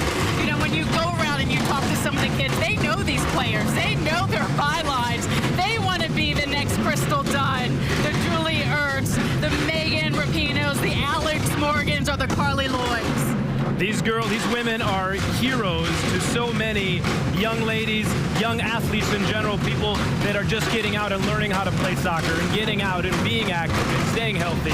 So many things that are, so many important messages along the way that go far beyond the sport itself. And I think these women have really embraced that role and embraced that challenge and embraced being on this platform and trying to make a difference as best they can. And those are some of the same things that we've heard from Coach Ellis. She said, you know, not only are these phenomenal players, but they are phenomenal human beings. And she's just so proud of who they are, what they've accomplished, and what they're representing. And we talked about this earlier. It's an easy team to get behind because, yeah, these women are celebrities. They won the World Cup 4 years ago. These are household names now, the Alex Morgans, the Carly Lloyds, the Megan Rapinos. But because they're women that are so relatable, that's what helps you embrace and get behind this team so much more. And I really think all we have to do is look out and see all the people here today to see how big of a difference these women are making. Yeah, no doubt. So just to set up for everyone what's happening next, you see this band behind us that's getting the crowd going. In a few moments, we're going to see the World Cup team come out from the doors, and they're going to come here, and I'm sure the crowd is just going to go wild. I mean, we think it's loud now. The crowd is just going to erupt in cheers. I think we're going to hear a few chants, USA, maybe equal pay. We'll be leading those chants from up here, I can promise you that. And you talk about this U.S. Women's World Cup team, they were expected to win this thing. And rather than kind of feeling that pressure of being expected to win, they embraced that pressure. They used it as motivation, and they dominated this World Cup tournament. As we said, leading more than 70% of playing time throughout the course of 7 matches. That is just remarkable. And one thing we haven't touched on today, this parade today is 20 years to the day since Brandi Chastain and the U.S. Women's World Cup team won the hearts of so many with that huge win in Los Angeles to capture their second World Cup. That was 20 years ago today. So just to add one more little footnote to what's been an already fantastic day thus far. It has been. You know, Ryan, and I do want to bring this up, there has been some criticism about the team that they were just too arrogant when it came to, you know, scoring. You've always got some sort of naysayers out there, but I think if you ask this crowd, you know, were they arrogant? No. I think that they were just proud and you know, happy with what they were able to accomplish. Yeah, Megan Rapinoe, Alex Morgan, 2 women that frankly have come under a little bit of fire for their celebrations. Megan Rapinoe with her trademark pose. And then we remember the teacup. Remember the teacup? They faced criticism from about Alex that. Morgan, who by no means did she mean that as a slight to England. She did it as a tribute, if you will, to one of her favorite Game of Thrones characters. But do they say this about men?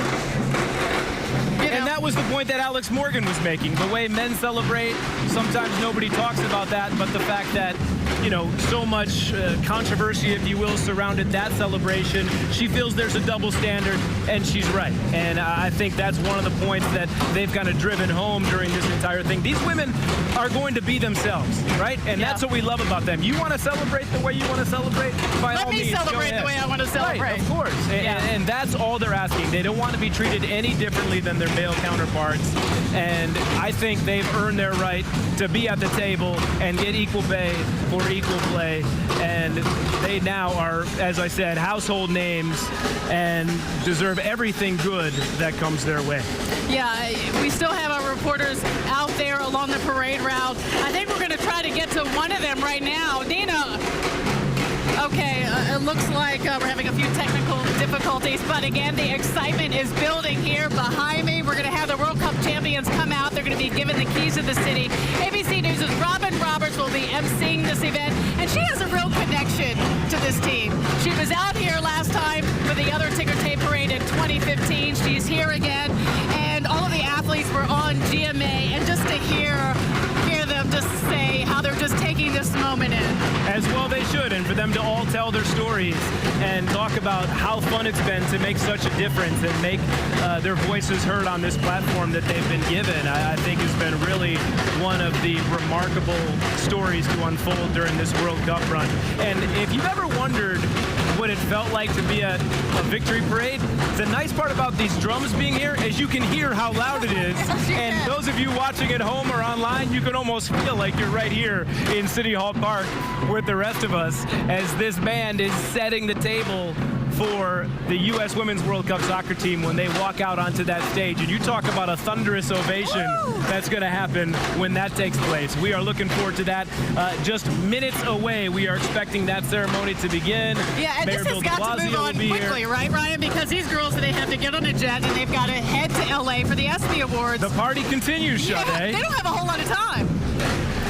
Okay, well, let's go back to John up at Newscopter 7. And, John, I am still seeing confetti raining down. It is still coming down, Sade. It's still coming down into the trees. It's blowing all over City Hall Park. We are up above about 2,000 feet overhead City Hall. We've been watching that band that you've been talking about out front. We've also been watching the seats here begin to fill in. You've been mentioning those aren't just VIP seats. They actually made them available to the public beginning on Monday, and about 2,000 of those seats were gone within minutes. So the seats are beginning to fill in. One of the interesting things that I'm seeing, though, is we tilt the camera up and you can see that tape and the paper still beginning to fly, still flying through the air. Take a look outside the gates of City Hall Park. What's happened is the parade itself has come to an end. The crowds on the street have begun to thin out, but here they are cramming up against the gates here outside. These are folks who don't have tickets to get inside, but you can see them, about 20 to 25 people here deep, waiting for the ceremony to get underway, just to get a glimpse of it as New York City honors these world champions. Sade and Ryan, back down to you. Okay, thank you, John. We were trying to effort an interview, but it's really hard to get to some of these young kids who are here. But we mentioned about all of these parents taking off from work, Ryan, and coming here to see these champions. This is a special moment, not only for these teams, but also for the young kids that are here, to see their idols. To see their heroes up close, and we talk about what an inspiration these women have been to these, not only just the young girls, but young athletes across the country who can see firsthand how much hard work and dedication can pay off, and you know, maybe one day their soccer dreams will come true and they'll be standing on this stage as world champions. And that's something these ladies have really done a good job of driving that point home. Why not you? Why not you at home right now getting ready to go out and play soccer? Believe in your dreams. They can come true. We're examples of that.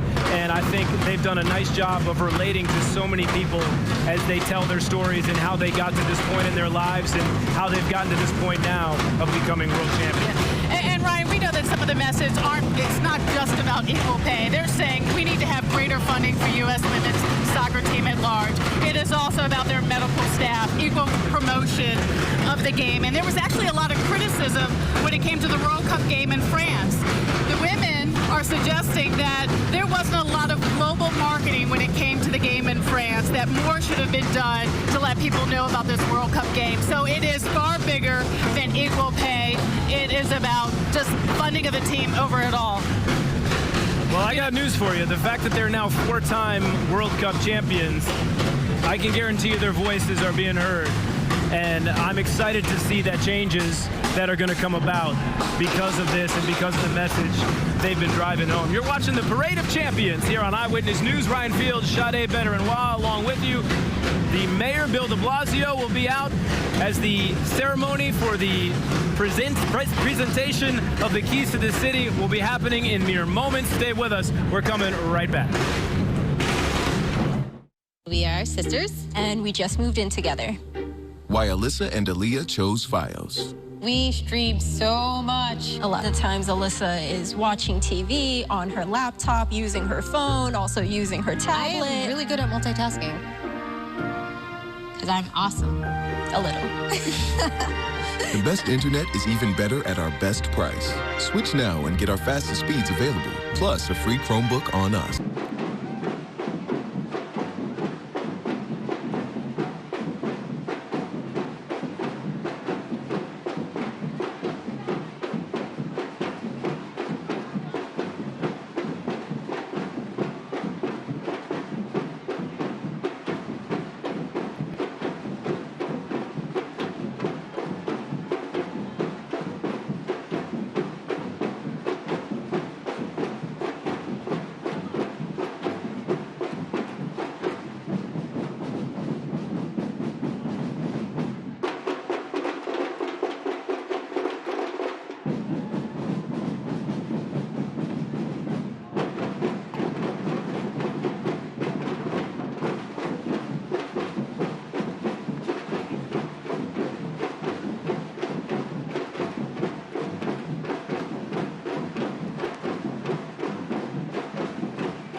Thousands of people here. Why was it important for you to be here today? Because I wanted to see the whole entire soccer team.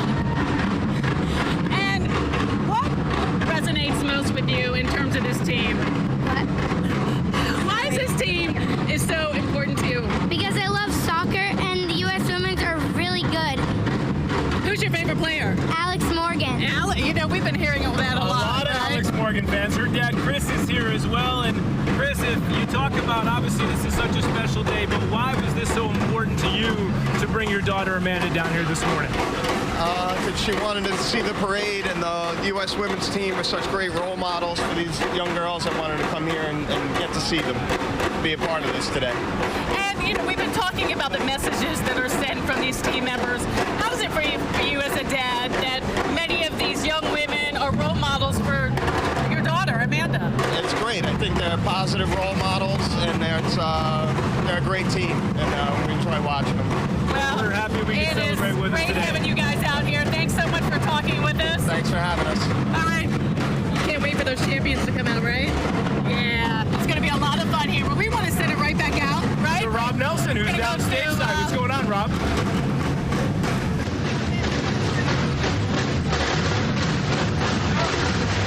Hey, sorry guys, a little loud here. The risers outside of City Hall. You see behind me this drum band right here. They've been rocking out for about 10 minutes or so, getting this crowd amped up. When we got here, it was fairly empty, but really in the last half hour, these seats have filled up. About 2,000 people registered for tickets here outside of City Hall. This again is where the mayor and the entire championship team honorary keys to the city, which should really be a great moment here. So there's been a DJ, they've had this drum performance, they've had all kinds of music, everyone's in the red, white, and blue feeling good, and we really should just be a few minutes away from the team and the mayor getting here and the ceremony getting underway. But I gotta say, the most impressive thing I've seen out here is just the number of young female soccer fans and athletes team on. You can imagine seeing those women up on stage to a young a sports fan or a soccer fan, what incredible role models these women are on and off the field. Not only their athletic skill, but the fact that they stand for something and have personality. You can see it. This crowd amped up. We're just a few minutes away from the big show and the culmination. Day. And for really sports fans all across the country. Sade, Ryan, back to you. Program will begin. All right, Rob, thanks. We just heard from Amanda and Chris from Floral Park, Long Island. He talked about how important it was for him to bring his daughter down here to see all of this, to see her role models up close. Oh, wait, Ryan, I don't think he saw it right above. We can see Megan Rapinoe, I think. I think we saw her up there. She was waving to the crowd. That means that we're getting close. We are so close. They're going to make their way out here. Robin Roberts, of course, is emceeing this event. Mayor de Blasio is going to hand out the keys to the city. So there's a lot of excitement building here. We are now going to go back into the newsroom because we've got Lauren Glassberg taking a look at social media. So we've got a lot of people tweeting, some of the athletes tweeting. We've got the mayor tweeting. What's coming in, Lauren? I know it is a social media fest for these soccer players. Megan Rapinoe tweeted out an image of herself holding up the front page of the Daily News, and it is a great shot. It is the Statue of Liberty, the crown in purple, just like her hair, and her number 15. It says, "United we stand." The city salutes America's team with Parade Up Canyon of Heroes, and it is a full section devoted to the U.S. women's national soccer team. So that's a great shot. She looks pretty proud there. And here we have Coach Ellis, Jill Ellis, signing a ball for a young girl who passed her the ball right before the parade started. And here we've got some an Instagram story from float number 8 with some of the players smiling. They have been Instagramming and sending out social media as they make their way up the Canyon of Heroes. Wanted to say about Jill Ellis, you know, a lot of these young soccer players just loving to see their heroes, but also some of the coaches I've spoken to this week saying just watching her coaching style. She's won 2 World Cups. That is just astounding. She inspires coaches, both female and male coaches, because she's just so talented and really understands the dynamics of a team. Sade and Ryan. Okay, thank you, Lauren. It's good seeing all this video and some of the pictures coming in from social media. The cameras are just going, and wait until this team comes out. Everybody's going to have their phones ready, taking videos, taking pictures, capturing this moment. But the excitement is building, Ryan. They're about to come out here any moment, and the crowd is just going to erupt. Megan Rapinoe gave us a little tease when she came out on the balcony and gave everyone a quick wave. That means we're a short time away from this ceremony beginning. And what's the view like from up top, John Del Giorno? What's going on up there? Well, the view is still spectacular from up here, Ryan, and you can see what we've been talking about now. We've been watching that crowd begin to fill in these seats here. Just a few minutes ago, we were seeing a lot of empty seats up front, but the crowd beginning to wind their way in. I think a lot of the people up in the front here came in with the team. They came off those buses, those double-decker buses. Let's take a look outside the gates of City Hall. The ticker tape still kind of fluttering down. There's still some up in the air. But this is what I've been keeping my eye on, and it's really indicative of the kind of crowd that we have here today. When you look at these ticker tape parades, especially with the professional teams and the professional sports teams like the Yankees and the Giants, you're talking about multi-million-dollar athletes. In this case, soccer is such a grassroots sport. It's something that's played in every town.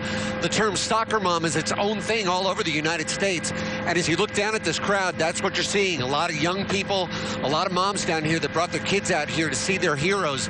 And outside the gates of City Hall, these are folks that couldn't get tickets to get inside, but they're sticking around. They're crowding up against the fence where they can just catch a glimpse of the stage, and they're waiting for the ceremony to begin. In the past, we have seen this time between the parade and the ceremony. This can take a little while. I believe there's a little reception that goes on inside City Hall. There may even be a breakfast served, so that's the delay right now. So we wait outside patiently. Inside, the team and the officials getting ready to come out and present those keys to the city. Ryan and Sade, back down to you. Nice job up there, John Del Giorno and Newscopter 7. We've been told the helicopter has to head home, so it's on us the rest of the way as we get set for the ceremony here at City Hall, which should begin in mere moments. The MC is out here trying to fire up the crowd, so I got a feeling... I don't even think that the crowd needs firing up. I don't think they do either. That's a good point. The ladies are going to be out on stage here in a matter of moments, but a very important topic that we've talked a lot about, Sade, equal pay for equal play. That's right, equal pay. And we also heard the governor talk about this issue. We heard Mayor de Blasio talk about this issue this morning. Let's take a listen to what they had to say about the issue. It's not just the right thing to do. It's not just the moral thing to do. It is also the law in the state of New York. Our women are being ripped off, let's be clear. They are performing at the highest level, winning championships, bringing in tons of revenue, the highest ratings, and yet they're not getting fair pay. And this is unacceptable, and it needs to change now. And I want to Strong words from the mayor and correct words from the mayor. This does need to change now. And again, we've been hearing from the team. We heard from Megan Rapinoe saying it is about action now. We're tired of talking about it. We're tired of saying we need to raise the issue. The issue is here. It's loud and clear. The numbers speak for themselves. They have higher ratings. They're also generating higher revenue. They need to be paid equally as the men. And they've won 4 World Cups since this tournament began. Just saying. In 1991. And 2 consecutive World Cups. 2 consecutive World Cups.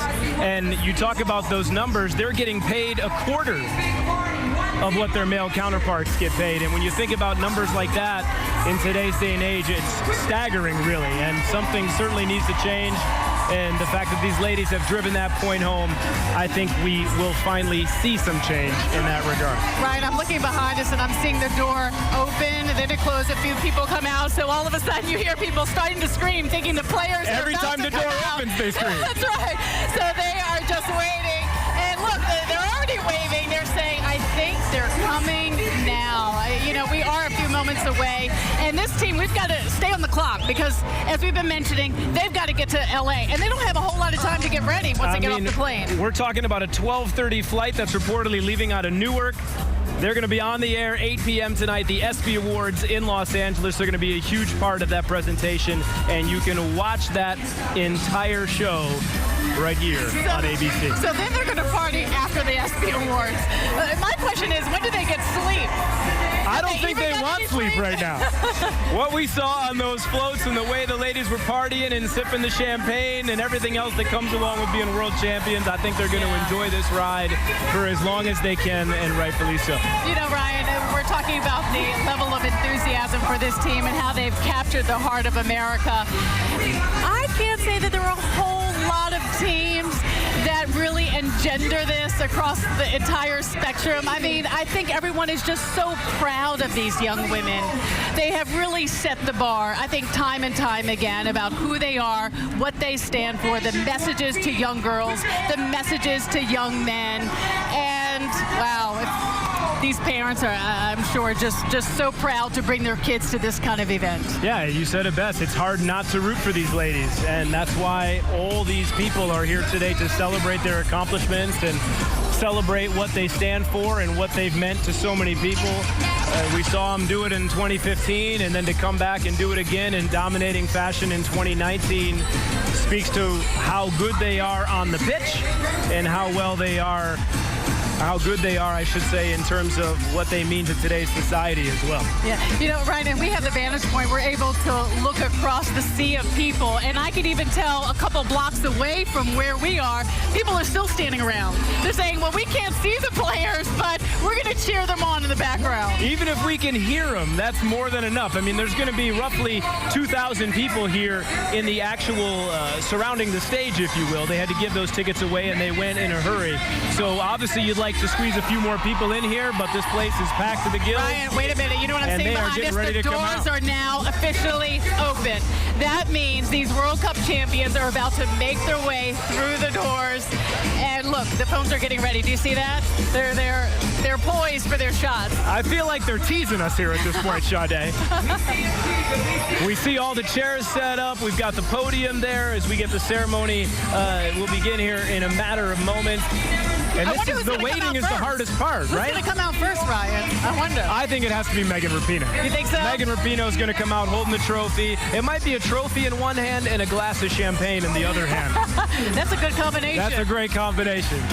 And they're having a good time, no doubt, behind closed doors, getting ready to come out. Wait a minute. Did I just see Robin walk by? I think I saw Robin Roberts walk by. As we mentioned earlier, she is actually going to MC this event. This is her second time doing it. She was here in 2015 for the other ticker tape parade, and now she is back here again. She has a close relationship with this team, certainly.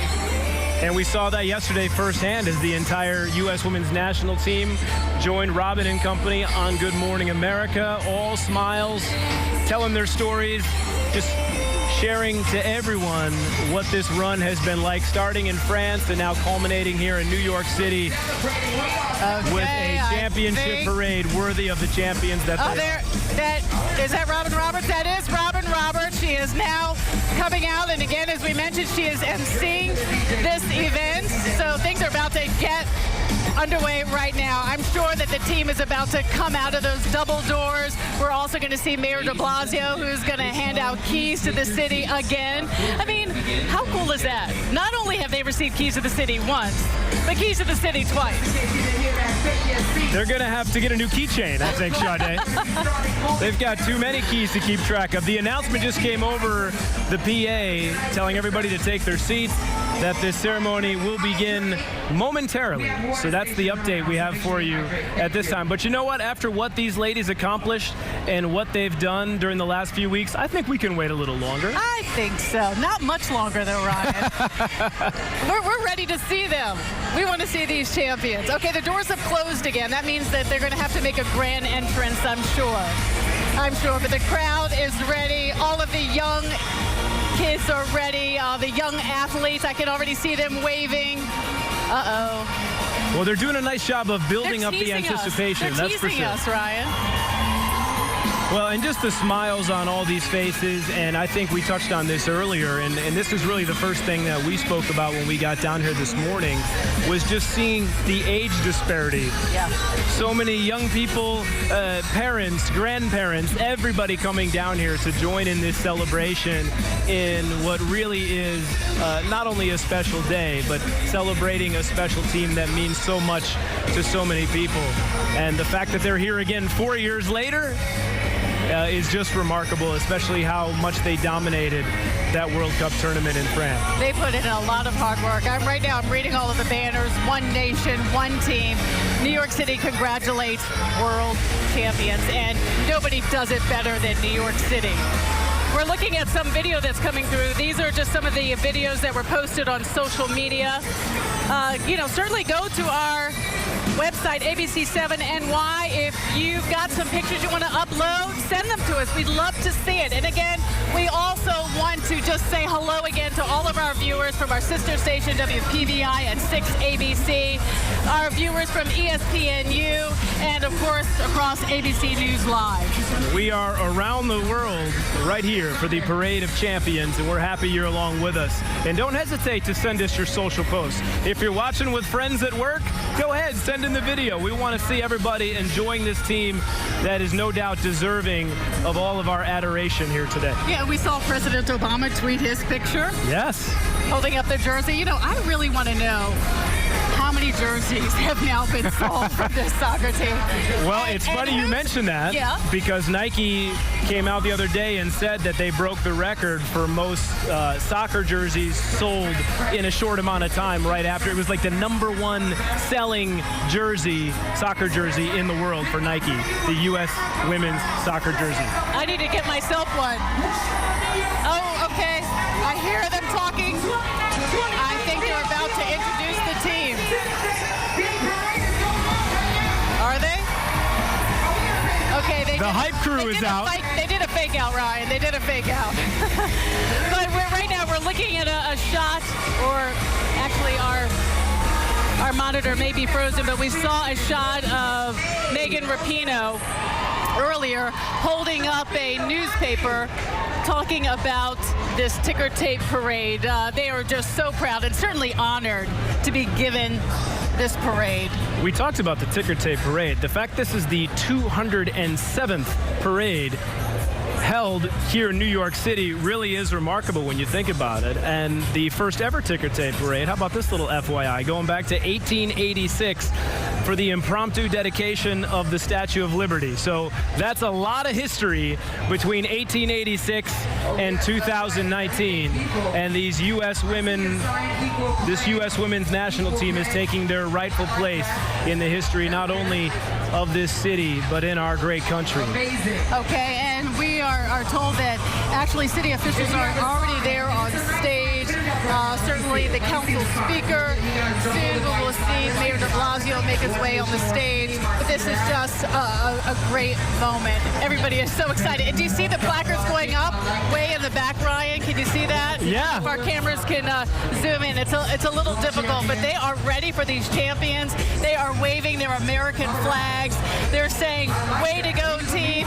Someone else says, okay, now pay them. All of these messages. We have the monitors on either side for the fans that aren't lucky enough to be right here alongside the stage at City Hall. As you mentioned, Sade, thousands of people in the streets that aren't even in this area here that are just watching from afar, listening to what's going on, just saying that they were part of this celebration, something that they're going to tell their friends and family about, that they were here on this special day. Yeah, it's we can't say it enough of just what a great day is. And boy, did we luck out in terms of the weather. Did we ever? We heard from Lee Goldberg saying, you guys don't worry about it. The weather's just going to be fine. And we also know that Sam Champion gave us an update early this morning saying it's going to be nice. It'll get a little humid. We're starting to feel that humidity right now, but it doesn't matter. Well, it's about to heat up when these girls take the stage. I can promise you that. When these women come out and get a standing ovation that they are going to be getting here in a matter of moments. And, you know, one thing we've talked about, Sade, 5 women on this team are from the tri-state. And for a little more on their story, go ahead and listen to this. Perfect. Done in the box, looking, cutting, done, shot saved. That gasp you heard on Sunday was not just in the stands, but also across Long Island, as Rockville Center's own Crystal Dunn nearly scored another American goal. Back in 2015, Dunn was the last player cut from the national team, so she spent the next 4 years working as hard as possible to make sure she was on the World Cup roster this time around. It starts with just investing in yourself. I think that's what I decided to do 4 years ago was, you know, not hang my head, but just, you know, invest in myself, believe in myself. While Dunn was playing in her first World Cup, Delran, New Jersey's Carly Lloyd just wrapped up her 4th. It's crazy, you know, 4 World Cups, then the 3 Olympics. It just gets, you know, crazier and crazier, and it's to the young ones, it goes by very fast, so soak every bit of it up. Then there's Stratford, Connecticut's Alyssa Nair, who provided one of the most memorable moments in this World Cup, saving a penalty shot in the semifinals against England. There wasn't really much going through my mind, to be honest. I kind of blacked out for a second. But no, it was, I just felt calm. Everyone seemed calm, everyone felt calm. And I think that was just, you know, I feed off of this team's energy. Energy we see on the field from players like Tobin Heath of Baskin Ridge, New Jersey. And then there's Northport's Allie Long, who had this message today for young girls. Yes, soccer is slowly growing in the U.S., but I truly feel that, you know, we're dominating the sport right now. We're kind of giving you guys, the youth, just a platform to kind of dream big and hopefully get there someday. And by the time you're our age, world domination. And world dominance they have achieved, and we are getting ready to get this presentation started. Right. We saw Mayor Bill de Blasio come out. Let's go ahead and join the podium as the festivities. Are you ready to celebrate the world champion U.S. women's soccer team? No. Let's try that one more time. Are you ready to celebrate the game-changing, record-breaking, back-to-back World Cup winning U.S. soccer team?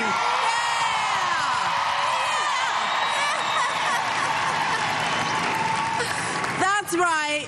This is how we welcome our heroes back home.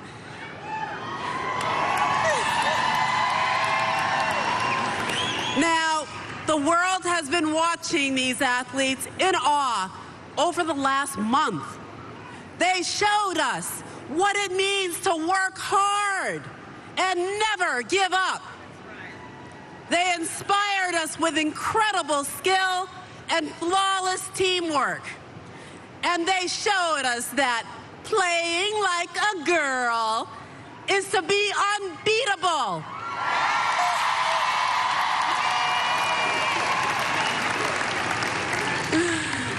Now, everyone loves a winner. But do you know what everyone loves even more? A winner with a message. And a message that demands equal pay in the USA is fair game. Don't you agree?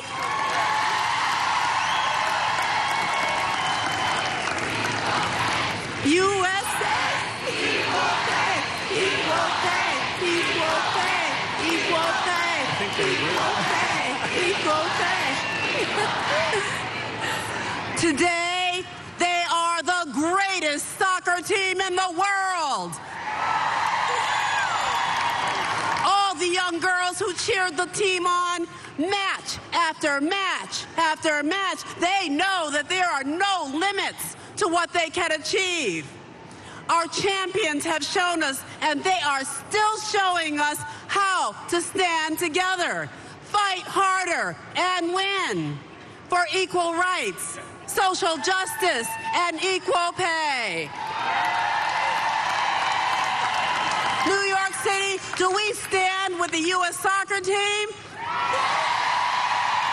Are we going to celebrate them like the world champions they are? Yes, yes, we cheered for them on the field, and we are with them too for equality off the field. USA, equal pay. USA, equal pay. USA, equal pay. USA, equal pay. And now, please welcome my World Cup cheering partner, Mayor Bill de Blasio.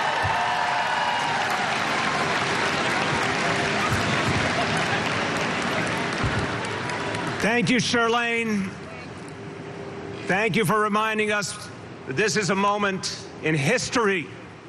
Did you see the love for that team out there in the Canyon of Heroes? Did you feel the love? That was a moment of unity. That was a moment where all the good in our city, all the good in our nation, you could feel it. And this team brought us together, and this team showed us so much to make us hopeful. Today, we had a moment we will remember for the rest of our lives.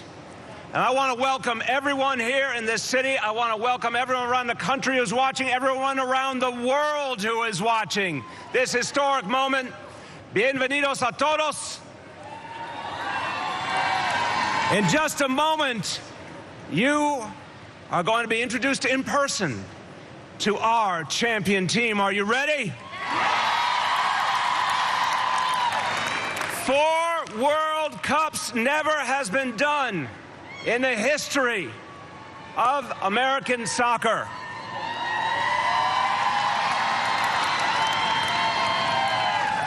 We are so proud that their first stop was the Canyon of Heroes.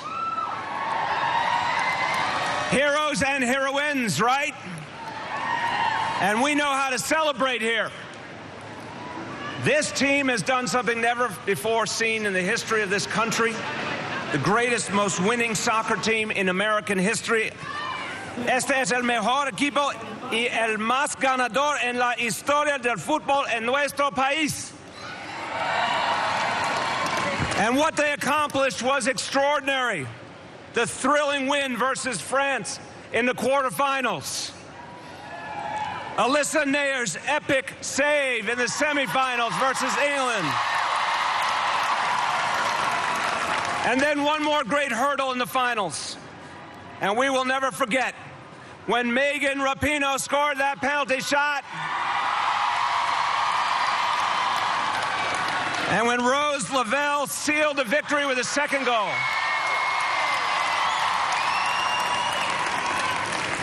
And there was a deafening roar celebrating that victory.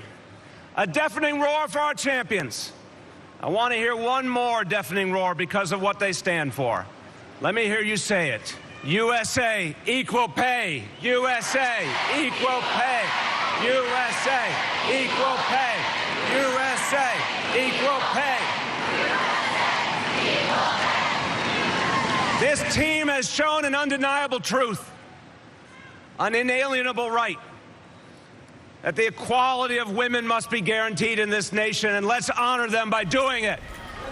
Let's honor them by ensuring it. They have inspired millions and millions, and they've inspired particularly young women to believe in themselves, to be brave, to be bold, to be fierce. What this team has done will live in our history because everyone in the heart feels this is America's team, and we could not be more proud of our team.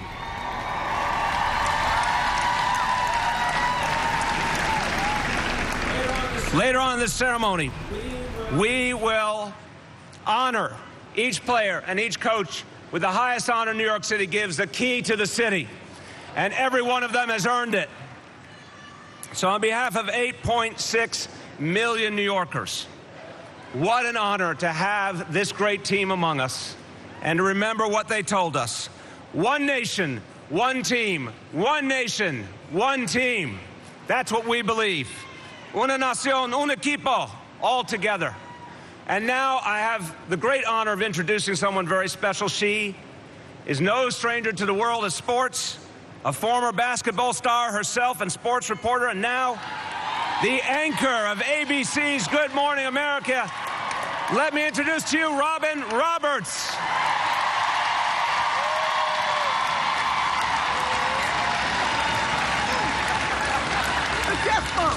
Good to see you. Good to see you. All right. I would say let's get this party started, but we're going to continue this party because you want to meet your World Cup champions. So let's bring them on out. No one has coached more games in U.S. women's national team history. She is the only coach in U.S. history to win 2 World Cup titles going back-to-back in 2015 and 2019. U.S. head coach Jill Ellis. All I do is win, win, win, no matter what. Got money on my mind, I can never get enough. And every time I step up in the building, everybody hands go up. And they stay there. And they stay U.S. women's national team's high performance coach, Dawn Scott. Cause all I do is win, win, win. And if you going in, put your hands in the air, make them stay there. Ludacris going in on the verse, cause I never been defeated and I won't stop now. Keep your hands up, get them in the sky for the homies that ain't making it and my folks locked down. I never win nowhere. That contour, the hood call it Luda Yak. And I'm on this foolish track, so I spit my foolish kick. Saving the World Cup semifinal was one of the most memorable moments in U.S. soccer history. Goalkeeper Alyssa Dyer. Got 20 bank accounts, accountants count me in, make millions every year. At 21 years old, she scored her first World Cup goal in France, number 2 for Mallory Pugh.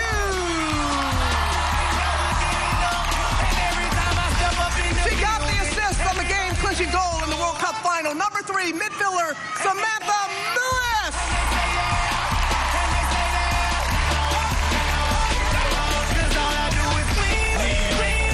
She's USA's leader in the back, 6 stitches above her eye. Didn't stop her in the World Cup final. Number 4, defender Becky Sauerbrunn. She had the assist on the first goal in the World Cup semifinal win against England. Number 5, defender Kelly O'Hara. She played all 90 minutes in the USA's group victory over Chile. Number 6, midfielder Morgan Bryan. She played the most minutes of any U.S. player in France. Number 7, defender Abby Dahlkemper. The physical engine of the U.S. midfield and one of the world's best ball winners, number 8, midfielder Julie Ertz.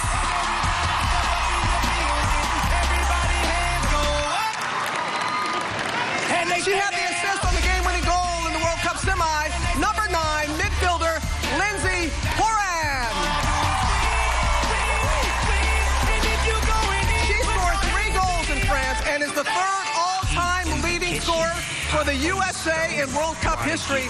Number 10 out of Delran, New Jersey, Carly Lloyd. She came off the bench to play the second half of the World Cup final, helped secure the win. Number 11, Allie Krieger. At age 20, she was the youngest player on the team. Number 12, Tierna Davidson.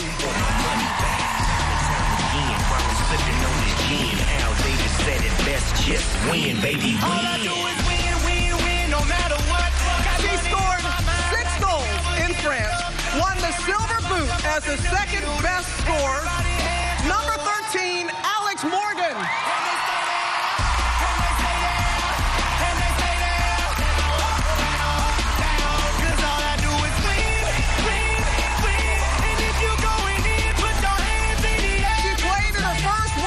Final in France, number 14, defender Emily Sonnet.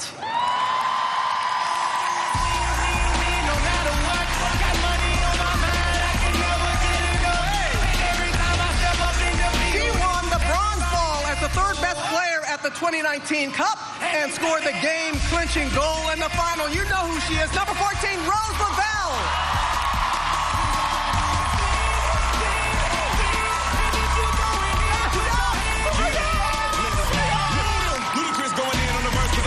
She entertained the world with her dynamic flank play and had the assist on the game-clinching goal in the historic quarterfinal against France.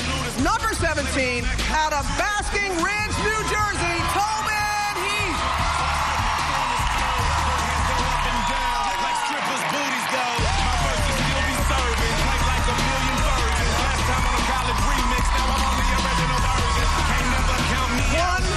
of 3 world-class goalkeepers on this roster.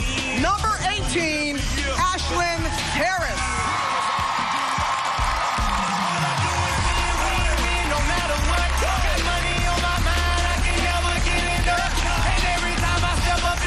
Out of Rockville Center, New York, she was one of the best defenders at the Cup. Number 19, Crystal Dunn.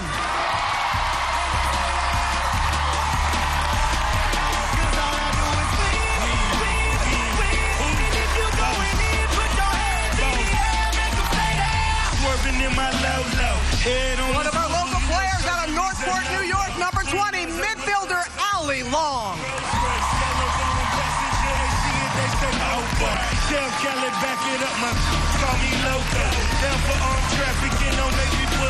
The two-time NWSL Goalkeeper of the Year, number 21, Adriana Franch.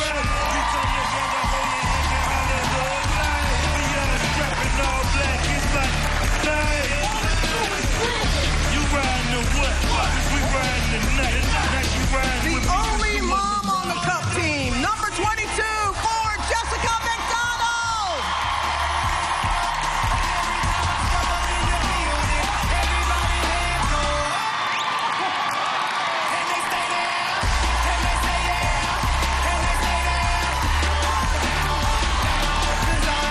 Mama's got the moves.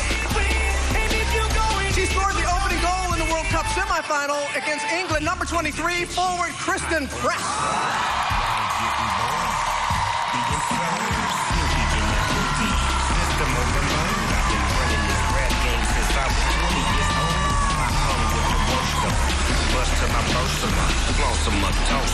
One more. The winner of the Golden Ball, best player, the Golden Boot, top scorer, number 15, Megan Rapinoe.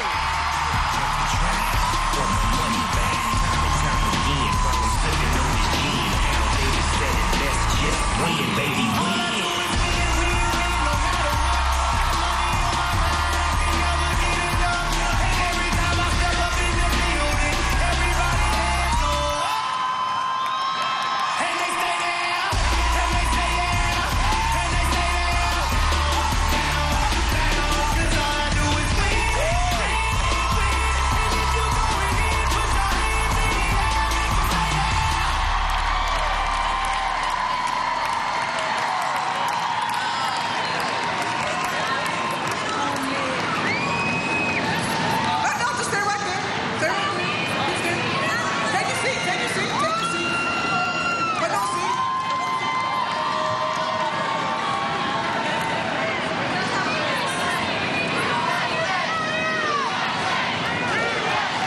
Ladies and gentlemen, please rise for the presentation of colors by the Interagency Color Guard, consisting of representatives from the New York City Police Department, Fire Department, Department of Sanitation, Department of Correction, and Sheriff Department.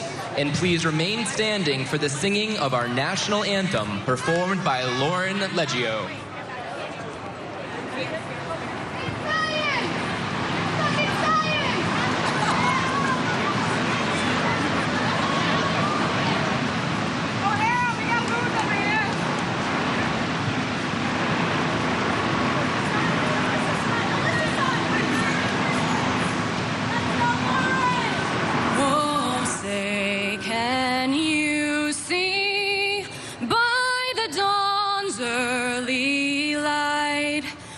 So proudly we hailed at the twilight's last gleaming, whose broad stripes and bright stars through the perilous fight o'er the ramparts we watched were so gallantly streaming.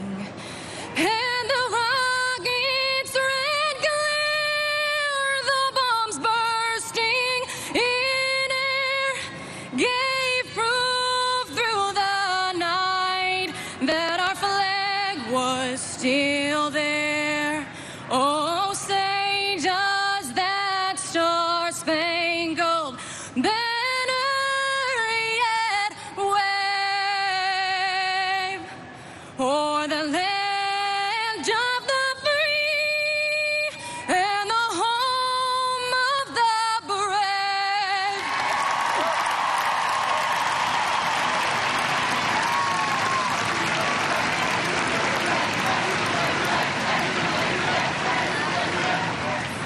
Everyone, please take a seat. Thank you. Now, a gentleman who began his career here in Lower Manhattan, Carlos Cordero, who is the U.S. Soccer Federation president, and he has some words he'd like to share. Carlos.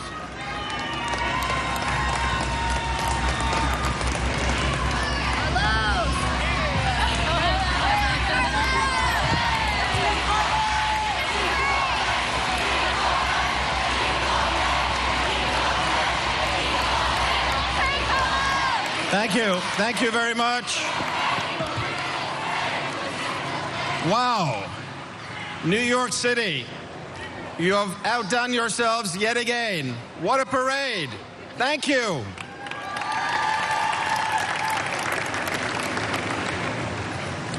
Mayor de Blasio, on behalf of all of us at U.S. Soccer, thank you for hosting this amazing celebration. If I can paraphrase one of New York's greats, I feel like one of the luckiest people on earth. Because for the last few weeks, I've been lucky to travel with, laugh with, cheer for, celebrate, and be inspired by 23 of the greatest athletes that the United States of America has ever produced.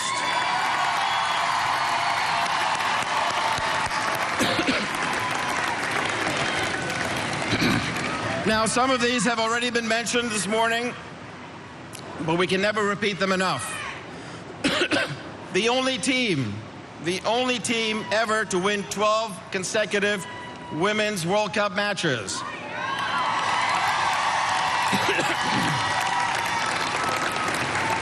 The highest margin of victory in a match, 13-0.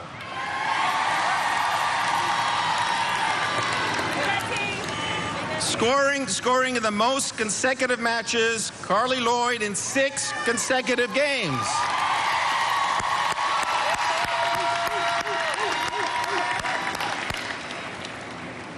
Goals by 9 different players, a record. The highest scoring team in Women's World Cup history, 26 goals.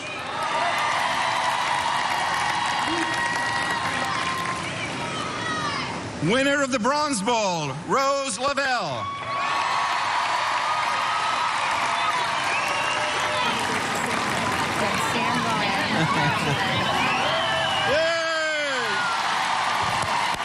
You say goodbye to Dave Dunbar. Winner of the Silver Boot and equaling the most goals ever scored in a single match, Alex Morgan.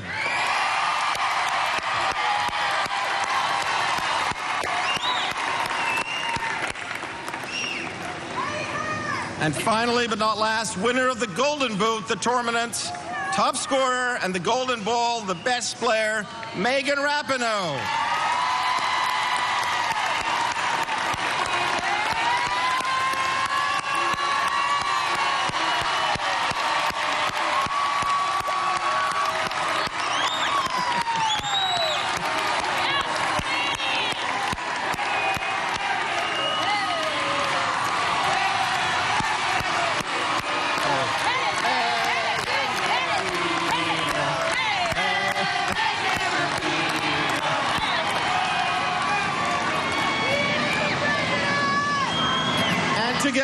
Together as one united team, not just one or two or three World Cup wins, but back-to-back championships and an unprecedented fourth World Cup title.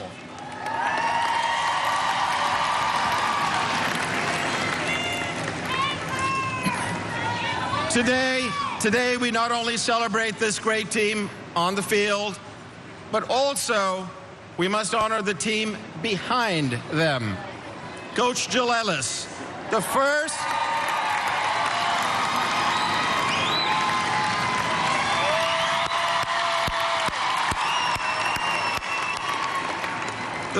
women's coach and only the second soccer coach in nearly 100 years to win back-to-back World Cup titles.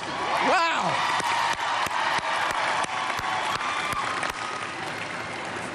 And of course, the entire 35% staff behind the scenes. Our coaches, trainers, analysts, medical staff, equipment managers, and last but not least, our administrators.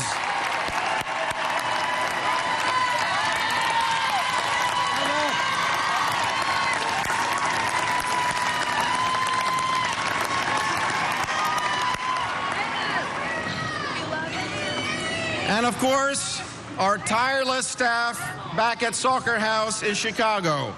Our players and our federation succeed because of you. Thank you very much. Finally, this is a celebration of soccer in America. We thank the millions of fans all over the USA. We thank the more than 30,000 fans who made the journey to cheer you on in France. And we thank all of you for being here today. We're all part of U.S. soccer. And by the way, if you love these players in the World Cup, then come out and cheer on your local teams and WSL teams this year.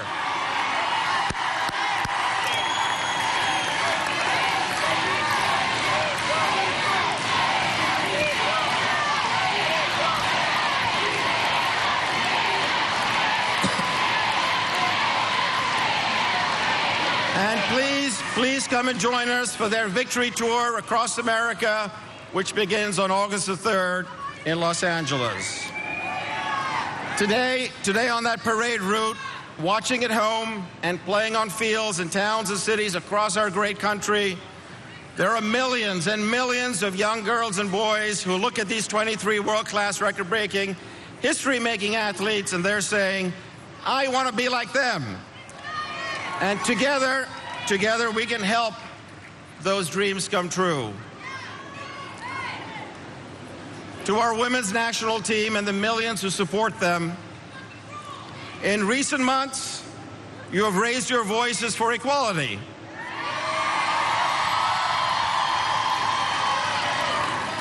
Today, on behalf of all of us at U.S. Soccer, I want to say, we hear you, we believe in you, and we're committed to doing right by you.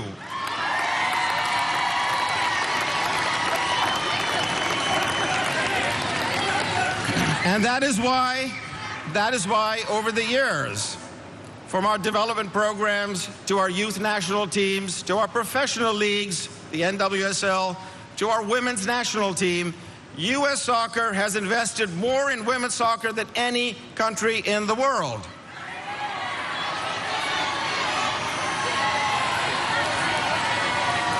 And we will continue to invest.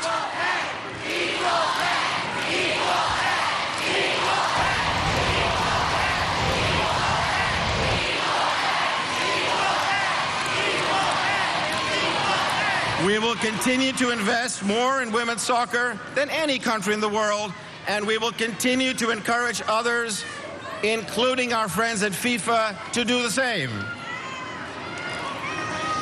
We believe at U.S. Soccer that all female athletes deserve fair and equitable pay. And together, I believe we can get this done. Because as this team has taught us, being the greatest isn't just about how you play on the field, it's about what you stand for off the field. It's about who we are as a sport and a country. The 2019 Women's World Cup champions, the United States of America, one nation, one team, go USA!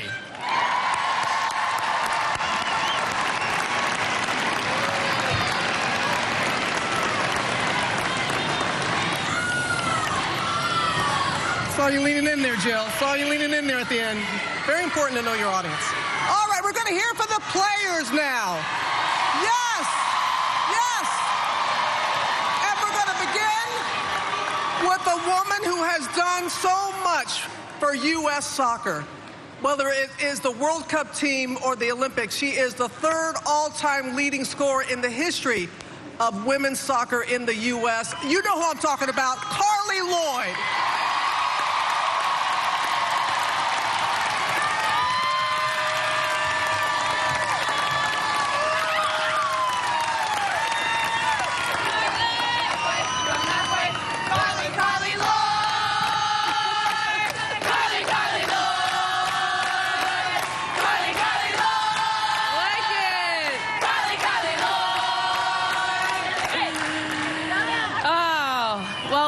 Say this first. I've got 22 of the bestest friends right behind me.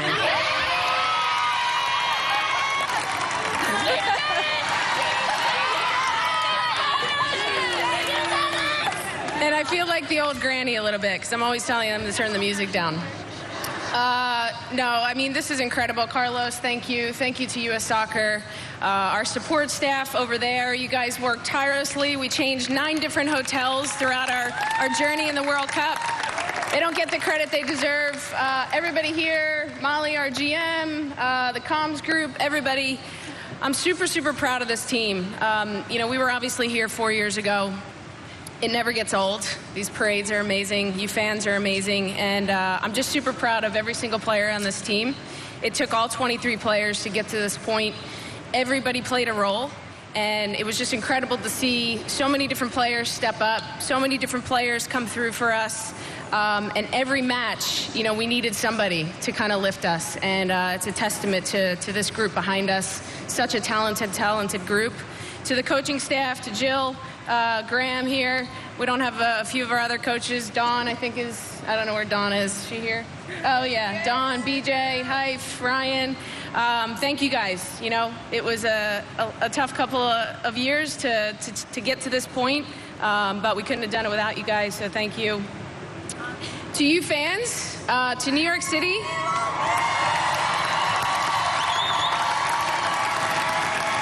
You guys are amazing. The support in just a couple of days to get this parade going, you guys are truly, truly amazing. We cannot thank you enough for all of your support. I'm a Jersey girl through and through, but New York, it's just as close, even though I'm an Eagles fan down in Philly, so. Fly, Eagles, fly! thank you guys. Thank you to the city of New York, the mayor, everybody that played a role in this. We can't thank you enough. And here's to the next chapter. Maybe we'll see you in another 4 years.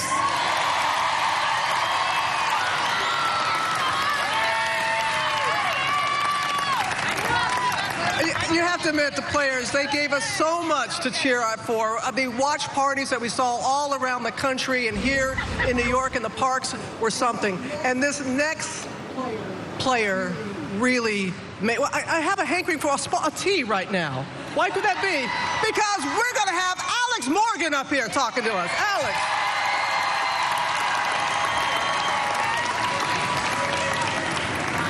I just want to say I'm loving the enthusiasm. It's not even noon yet, so thank you guys.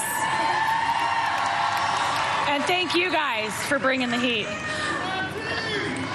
I also want to say thank you for your chants, your signs, and your posters. We appreciate it. Keep it going. The USA chants, I meant. But thank you so much, New York City, for coming out. Over 1 million people, plenty more tonight, this morning. It is very hot, you guys. And I want to just thank Mayor de Blasio for giving us another key soon enough to the City Hall. Soon enough, you're going to need to change your locks. So thank you all so much. I think that we have been known as...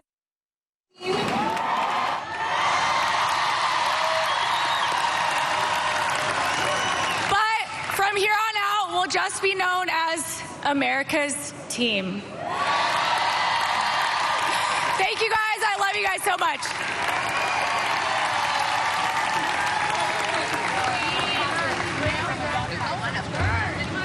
So, Alex, since you brought up about the keys, the mayor and first lady will now present the keys to the team and coaching staff. And we will begin.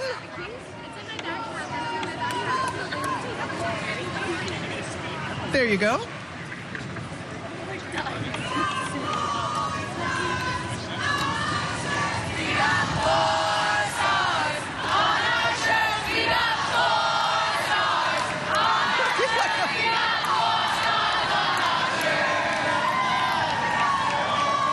You see, I know if there's a lull that they'll pick it up, so don't have to worry about that. Are we ready for the keys of the city to be presented to the team? First of all, Coach Jill Ellis. Coach Ellis, the key. The key, get on up, get on up. Come on, get on up, get the key. Yes.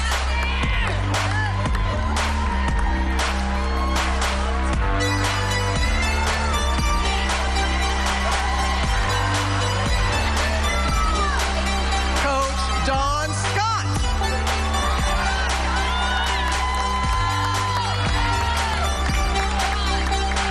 Walking through a crowd, the knowledge is a flood. Kaleidoscope of loud, happy tender coats. Everybody here wanted something more. Searching for a sound we hadn't heard before. And it said, welcome to New York. Graham Abel. It's been waiting for you. Welcome to New York. Welcome to New York.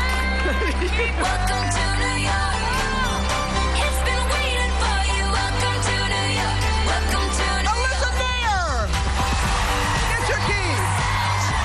Could dance to this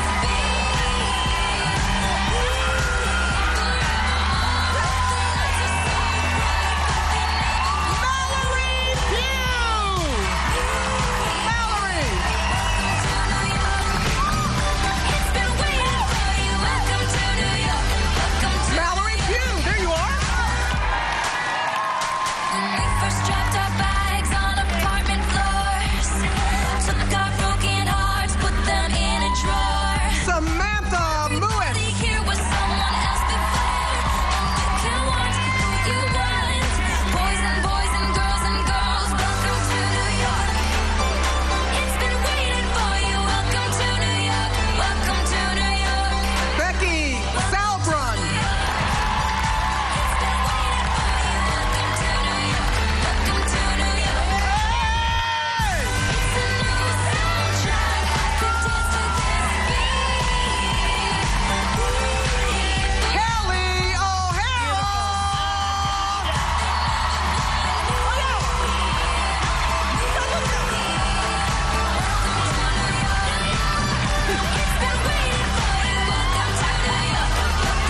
a hearing aid, apparently.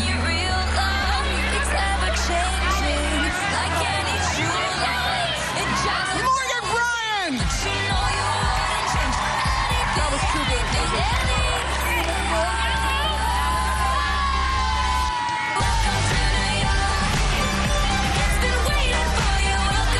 Abby Dahlkemper.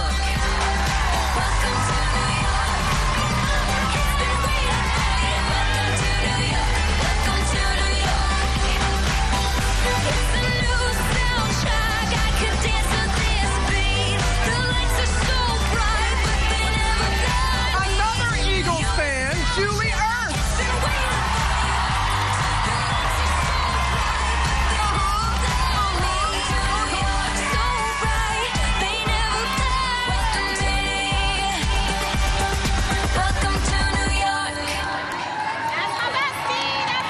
Lindsay Horan.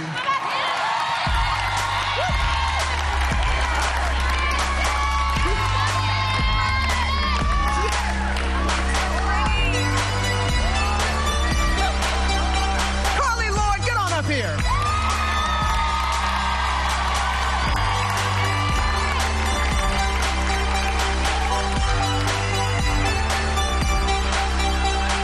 Walking through a crowd. Allie Krieger.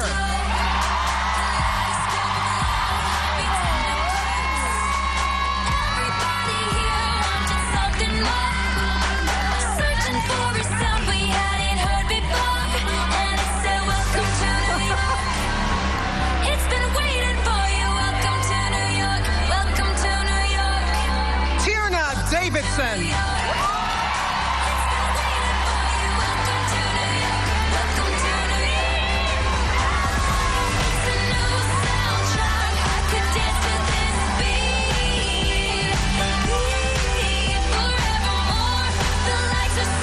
Alex Morgan.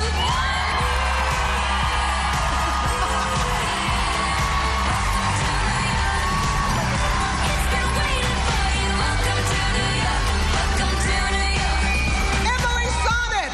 Emily Sonnet.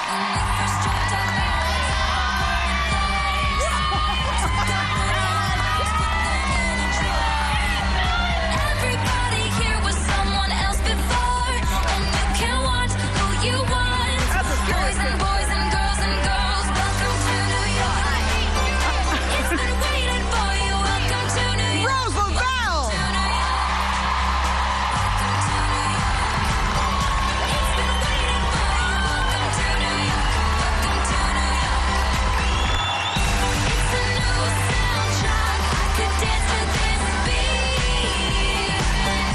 Tobin Heath.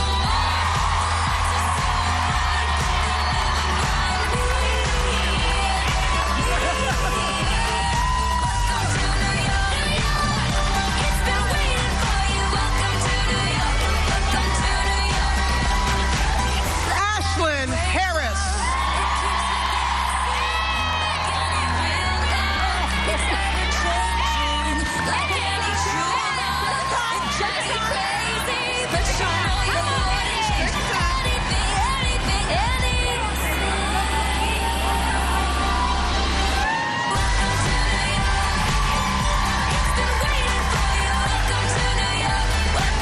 Allie Long.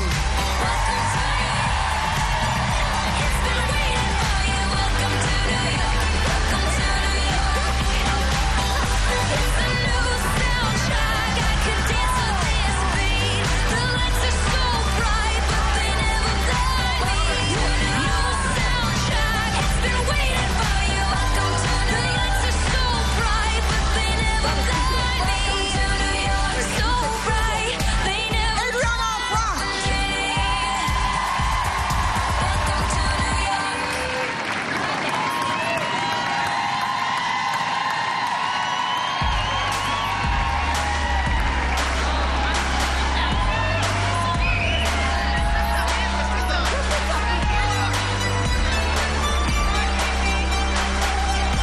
We gotta give it up, y'all, for Crystal Dunn.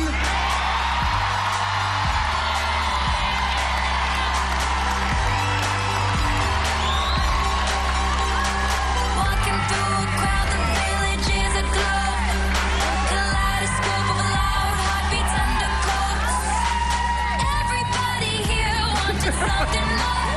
Jessica McDonald.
Cannot be understated.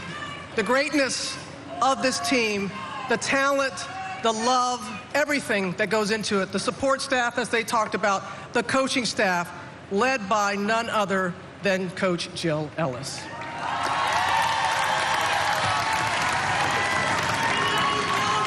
Well, thank you so much. I'll give you some height. Oh, he's making me taller. That's a good thing. All right, cool. I want to thank the mayor, the mayor's office, all the police and extra personnel that helped put this on. And to you guys, thank you for showing up again. I'm not going to lie, when we were going to France, I was like, oh, I hope we have some fans come. You guys were unbelievable in terms of showing up. Thank you. So I know that these guys are an inspiration, but I just want to give a shout out to two gentlemen, two World War II veterans that were inspirations for us, Pete Dupree and Steve Milnikoff. We met them in Normandy, and I'm going to tell you, they moved each and every one of us, and part of it was to play for them because we knew we would not be here without their contributions to our country. So thank you to them.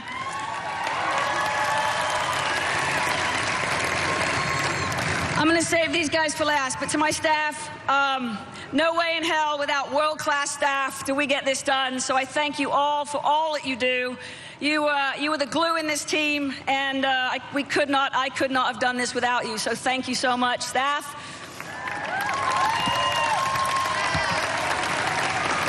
And to this crazy group, what a frickin' ride. Thank you so much. It's been an absolute privilege, a pleasure to work with you. You are an incredibly talented group. You make our job look easy. Thank you so much, and all the best. Here we go.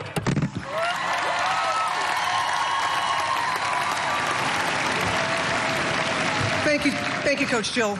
I got to tell you, this team, I mean, they are going to, after here, going to get on a plane, fly to the West Coast, and be honored at the ESPYs tonight. And crazy. But wait a minute, we're not going to leave until we hear from Megan Rapinoe.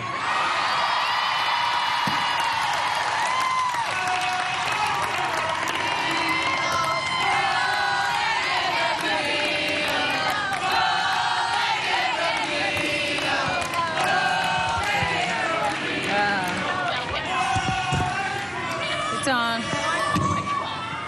What's good, New York City?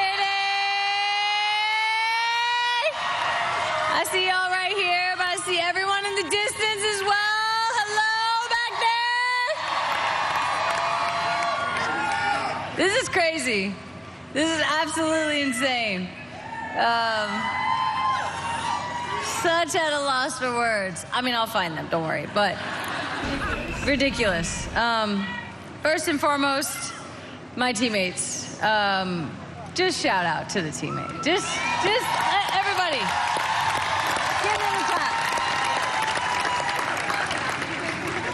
This group is so resilient, is so tough, has such a sense of humor. It's just so badass. Like, there's nothing that can faze this group. We're chilling. We got tea sipping. We got celebrations. We have pink hair and purple hair. We have tattoos and dreadlocks. We got white girls and black girls and everything in between. Straight girls and gay girls.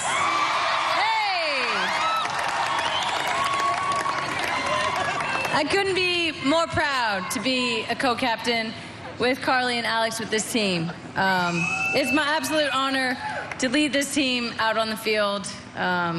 There's no other place that I would rather be, even in the presidential race.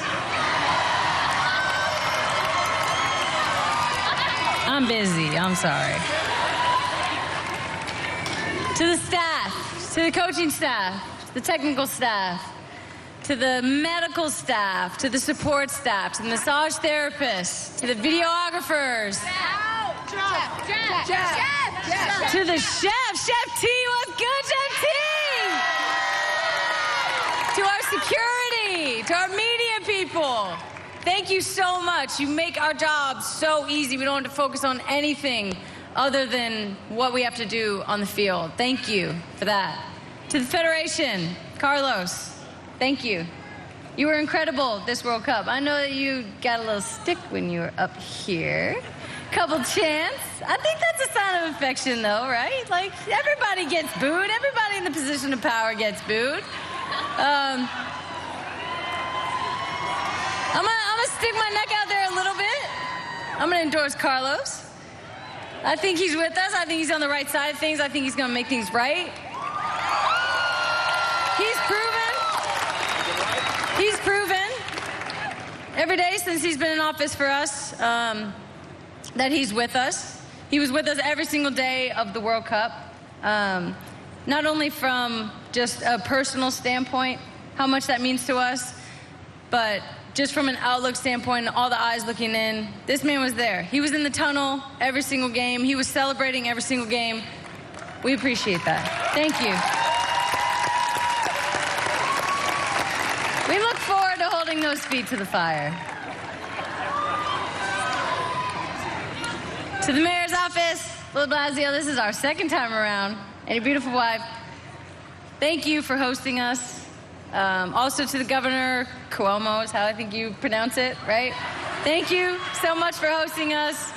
To the NYPD, to the fire department here, to everyone who made this happen, thank you so much. It's not possible without everyone. We really do appreciate all that it takes to shut down the biggest, best city in the world. For the biggest, best team in the world. Thank you for that. That means the world to us. I think I'll just end with this. This is my charge to everyone. We have to be better. We have to love more, hate less. We got to listen more and talk less. We got to know that this is everybody's responsibility. Every single person here. Every single person who's not here. Every single person who doesn't want to be here. Every single person who agrees and doesn't agree. It's our responsibility to make this world a better place. I think this team does an incredible job of taking that on our shoulders and understanding the position that we have and the platform that we have within this world. Yes, we play sports. Yes, we play soccer. Yes, we're female athletes, but we're so much more than that. You're so much more than that. You're more than a fan. You're more than someone who just supports sports. You're more than someone who tunes in every 4 years. You're someone who walks these streets every single day. You interact with your community every single day.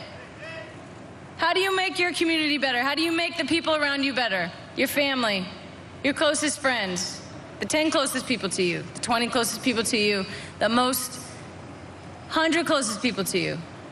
It's every single person's responsibility. There's been so much contention in these last years. I've been a victim of that. I've been a perpetrator of that. With our fight with the Federation, Sorry for some of the things I said. Not all of the things. But it's time to come together. This conversation is at the next step. We have to collaborate. It takes everybody. This is my charge to everybody. Do what you can.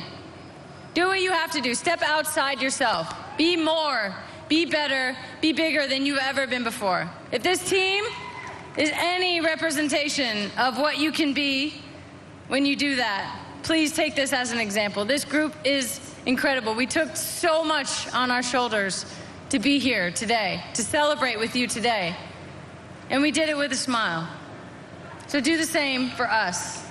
Please, I ask you. New York City, you're the motherfucking best!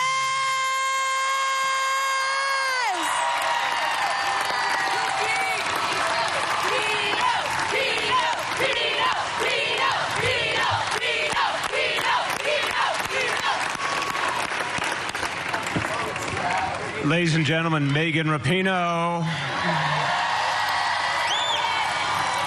We all love her. We all honor her. Let's take her message to heart because it's beautiful. Everyone, I want you to help me thank everyone who made this parade possible. The New York City Police Department, the Fire Department, the Sanitation Department. All the people along the route kept everyone safe and made it work. All the people who threw the confetti, do we love them? Confetti throwers, thank you. Everyone, this team is for the ages. So now I ask all the team members, come forward one more time to the front so everyone can see you and everyone can thank you one last time. Give it up, everybody, for the American team.